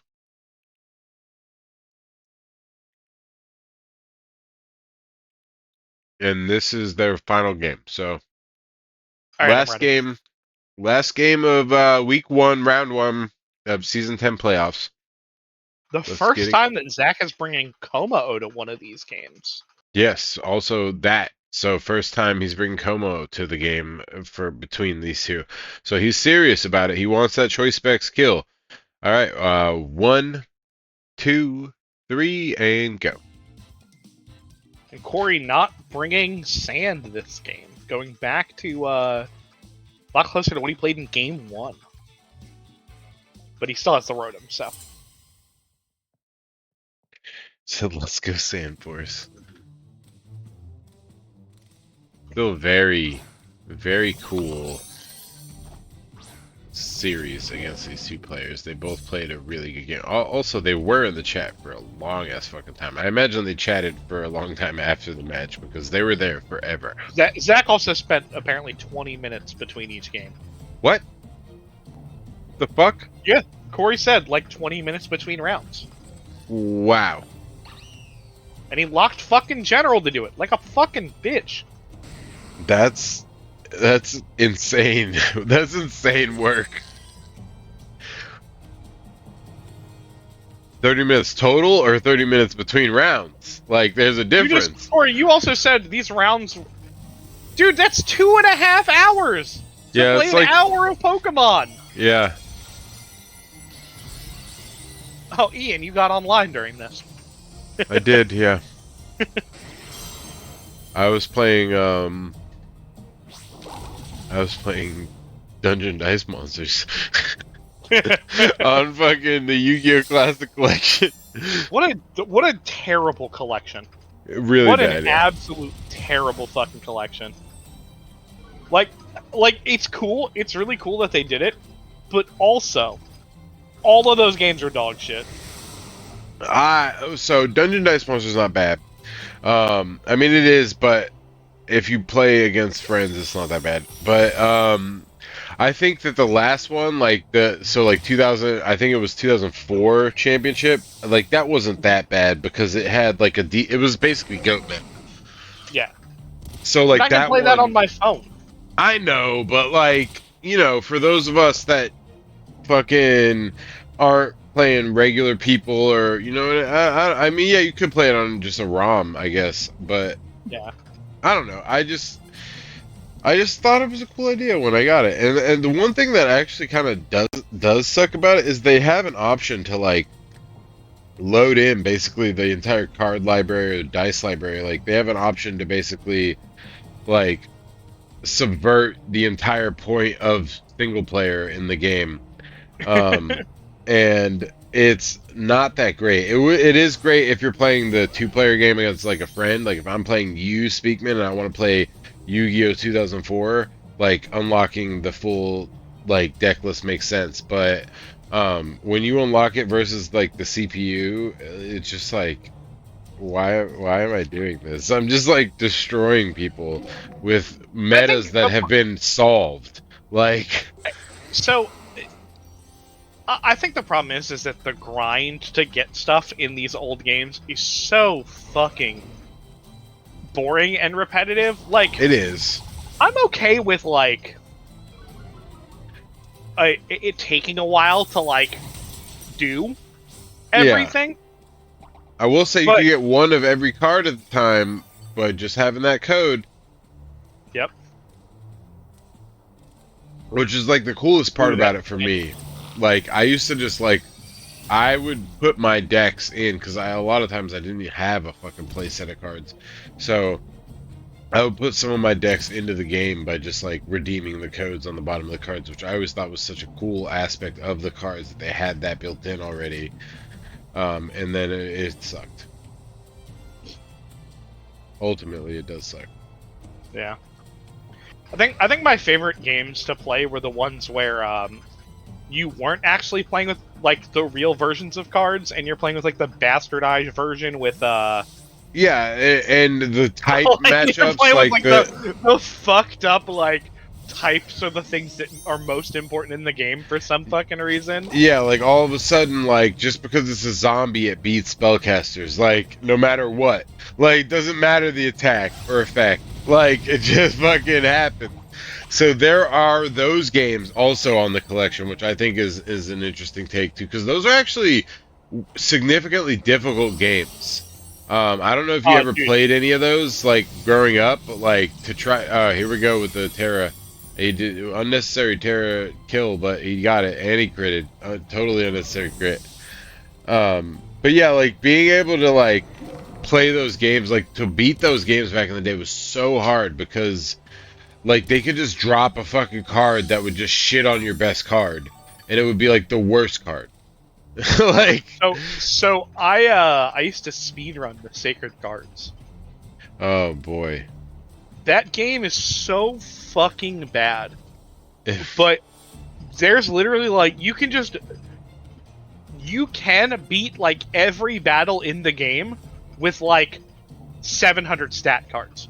oh man. Like you just like granted you may have to reset the final fight. There's like a specific fight that you can do that's an optional battle where you're just constantly playing its fucking Blue Eyes Ultimate every turn. Oh And that man. is the worst fight in the fucking game. That's like it was a nightmare. I remember playing those to grow because like whenever a new Yu-Gi-Oh game came out, first of all, the World Championships were the first ones to come out in America, and like they were just like legitimate like play CPU like card sim. Like Play real cards. yeah, it was interesting. Like it was in like you could practice a little bit. You know, it wasn't like you didn't get a lot long term for regionals or anything, but then played, you know, I would just pre-order or buy the game because it had Yu-Gi-Oh cards in it. I'd be like, oh, this is going to be another like World Championship 2004, and it would be like Rechef of Darkness or some shit, and it would be fucking absolute dog shit. Like so hard to play, so hard to win, but then you'd want to keep playing because you're like, I'm not going to lose to this fucking shitty game I'm that's not a bitch. making Penguin Soldier good. Like, I mean, Penguin I Soldier think was good. I think the worst of the games, like in terms of play experience for what happens in it, is Nope. what's it fucking Ooh, called? Ooh, good that's a lot damage of on fucking that. damage. Um, the game on the PlayStation 1. Ooh. It depends on which one you're talking about, because there's actually like two or Oh, three. There was like you're talking about the one that was like a fucking like RPG kind of like Man, there was a lot of really interesting ones on the PS1 and the PS2, actually. There were some I have to interesting Yu-Gi-Oh figure out games which on one it those. is. Um, it's Because they weren't Yu-Gi-Oh! Like, first of yeah. all, like Oh God, they yeah. were They're the decidedly fucked up type not the matchup thing card again. game. It wasn't the card game at all. It was like it was a capsule. There was a Capsule Monsters game that came out, and there was another one. Um, and like Capsule Monsters just eventually became Dungeon Dice Monsters, but whatever. Is it Yu-Gi-Oh! Forbidden Back in Memories? the day used to be interesting, bro. Now that shit is Oh, it's fucked. Forbidden Memories. It's Forbidden Memories. Dog. Oh Fuck yeah, because that that game. meta sucked. That meta, I remember, because you had to Uh, like, there was random cards you'd get in the starter deck that would basically make the run viable. And like, if you didn't get them in the fucking randomized starter, you were fucked. yeah.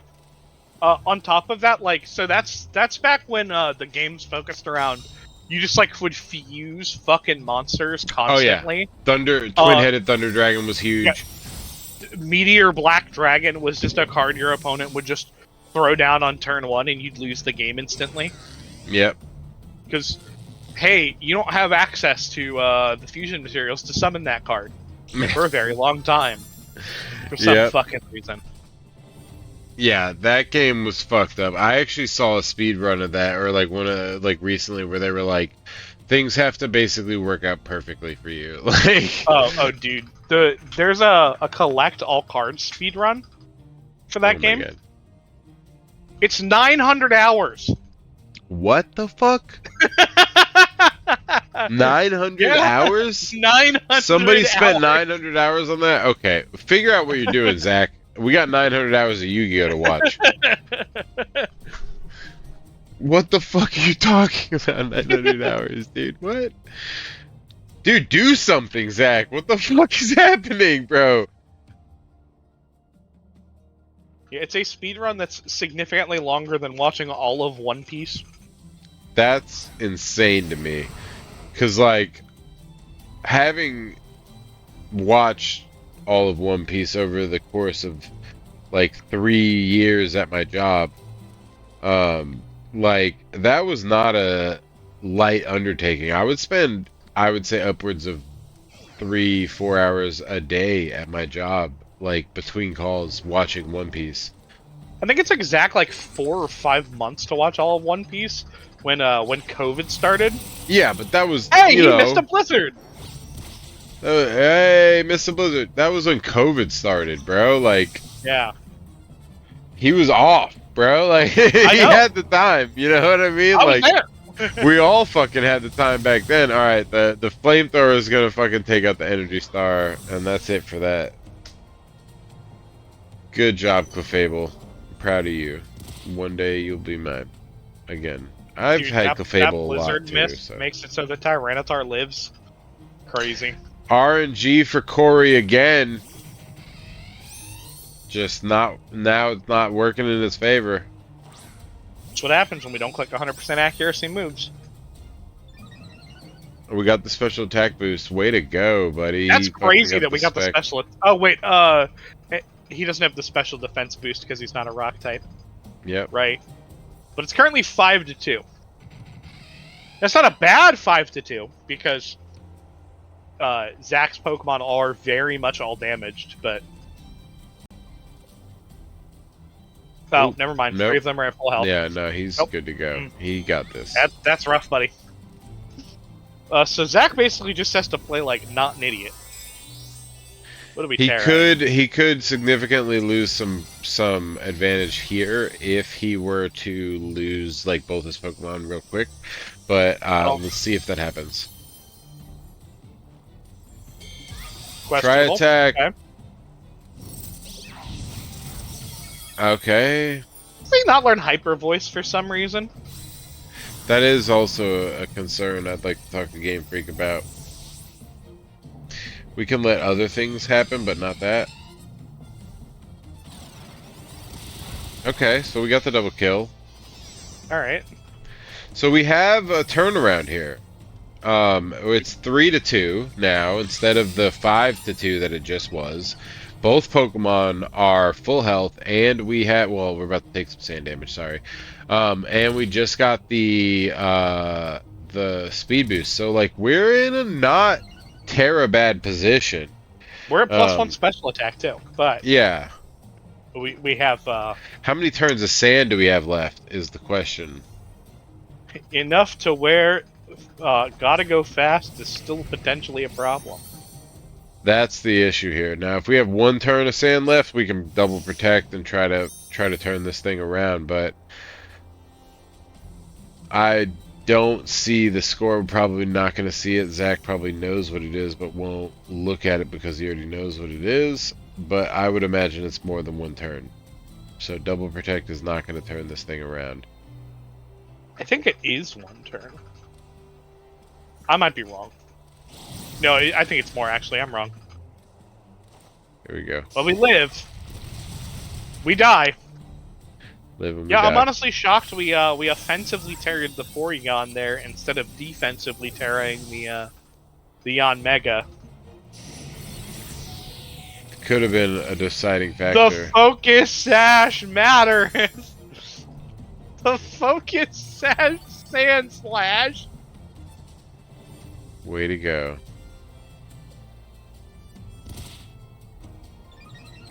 We got the speed Oh, boost what up. Terra was it? Yeah, what Terra was it? Answer the oh, 2 turns left to Sandstorm. Yeah, that was it. That Jesus, yeah. was already done. Yeah, yeah. Tragic. Doesn't matter.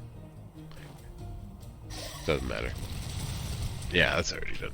Yeah. Grass when it's supposed to be electric. I think that grass still would have been good here over the Yeah. Stella Terror. But neither here nor there. Zach took the W by 3 on that one. I will say it was a close 3. He almost lost it down to 1 there. He like technically Corey had potential to turn that around a little bit more. Excuse me. But the game was really good. So both players had a great gameplay. I can't say enough that Corey had a fantastic year. He took a former 3-time champion to game 3 in round 1, made it to round 1. First of all, this was his first year that he competed that he made it to the playoffs, made it to round 1, and then was the only player in all of round 1 to take it to 3 games. So like a significant shout out to Corey for your play this year. I know that it's over now and it feels bittersweet, but just a great gameplay out of you this year. You placed 11th out of 12 that made the top 12, and you made it into playoffs, and you took a former champion to game 3. And that is not just a former champion, a 3-time former champion. Like that was a significant game, bro. And and there's an argument to be made that some of the thing you lost was RNG rolls because a lot of those Pokemon live by 1 and 2 HP in many of the games. So you know, stand proud is all I gotta say, right? You know, everybody, we're on board with that. Stand proud. Absolutely, just kick-ass performance, Curry. I think that everybody had a great year this year, and that will bring us to playoffs round 2, which we have here. Look, it's that infographic that we accidentally showed twice earlier. Um, excuse me. So now you have your round 2 pairings. Now, one specific match I want to point out, and this probably would have happened anyway, but Brendan and Jay, who tied for 4th spot and played it out for rock, paper, scissors. Um, yeah, no, you significant way to go, Corey. Are playing each other in round 2. So, like, they basically would have had to play each other. Now, that's, granted, Jay Wade maybe could have had a better chance against Brendan's team. I don't think that's necessarily true, but we'll never know because that's a fantasy match at this point, which we love to have recorded. So, Jordan put a pin in that, or anybody put a pin in that as a fantasy match, the Jay Wade versus Brendan round 1 of playoff season 10, because that could have happened, and that would have been an interesting match to see happen. But No, ultimately, Jay Wade wouldn't have played Brendan. Brendan played. Brendan was going to play whoever highest seed was, no matter what. right, but remember that Brendan Yeah. would have been 5th would have been Oh, fifth true, spot true, at true. that You're right. point. You're right. So he would have taken Jay's spot, and Jay would have taken his Fair, spot, and fair. conversely, whoever won. Anyway, regardless, um, like that's a fantasy match, quote unquote. So like, think about that, right? With the Jay Wade versus Brendan round one match, if Jay Brendan had lost rock paper scissors. Rock paper scissors. Yeah. So that brings us to the rest of the matches. Obviously, Jordan versus myself. That is a big game. We have played in round two a couple of times. I lost once to him to double protect, which was a big loss for me because that double protect literally won him the game, and then I wasn't able to move on to finals. That was in semifinals. I think I lost to him in semifinals in season six when he won the series too. So I lost both of those. So we have a storied past. I think I won one game in him against him in playoffs, but we have a storied past. So that's a significant match for next week. Kind of a rivalry match in playoffs, if you will. We'll see what happens with that. Bringing us to the Dan versus Mike. I'm not going to do the big one yet. Dan versus Mike. That is a pretty big match. Now, Dan historically has performed extremely well in seasons, and this is not to talk crap about how he's performed in postseasons, but in postseason has not done that great. And Nah, typically, I'll fucking say it. Don't be Lamar Jackson. Fucking play up to your potential in fucking playoffs, Dan. I'm sick of so this 30% win rate in playoffs. yeah, Dan has in playoffs gotten like tilted by like last time. I'll give it to him. Your best friend supposedly or one of your best friends is like rule Season sharking 8. That's you. 2 years ago. I'm just saying. I give you that one. I'll give you that one. Right? Like you might be demoralized at the end of that one. Um, but like, don't give up if you lose game one. Like, keep fighting as hard as you possibly can. Because Mike now is the defending champion. So you are higher ranked than him this year. You've performed better than him this year. You have potentially a better team than him. Is arguably, I wouldn't necessarily say that, but Mike has one of the best teams I think of all time right now. But potentially a better team. Like, don't let a game one loss lead to a round two loss, right? Like let a game one loss lead to a round two win, maybe. Just try to stay focused.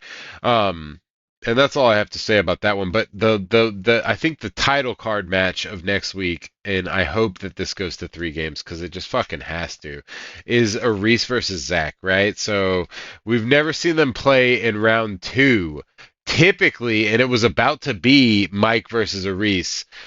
Typically, Mike plays a Reese in round two of playoffs, and one of them eliminates the other. That is just how the fuck it's gone historically, and fucking that's just what it is. Like it's been that either in round two or in semifinals, and it in history has been a Reese.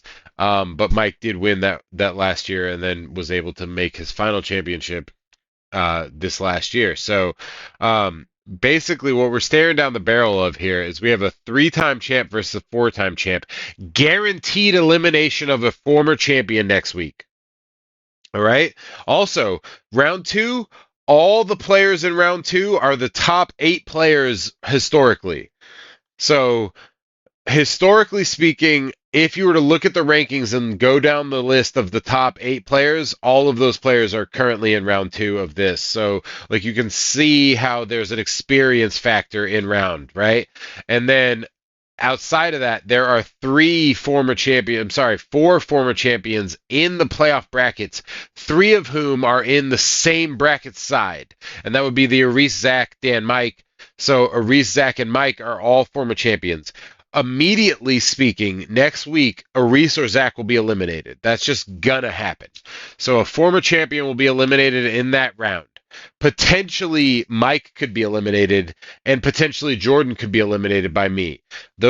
So all 4 champions could potentially lose next week. However, one is guaranteed to lose next week, and that would be either Aris or Zach.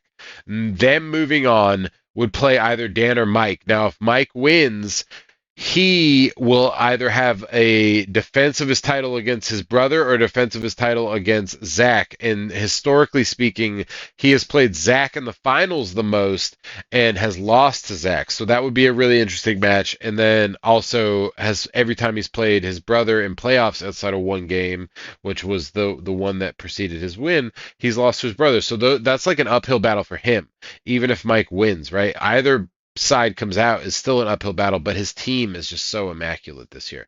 On the top end, Jordan has the potential to get eliminated, so potentially three champions.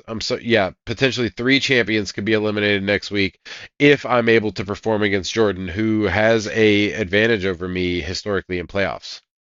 It is what it is.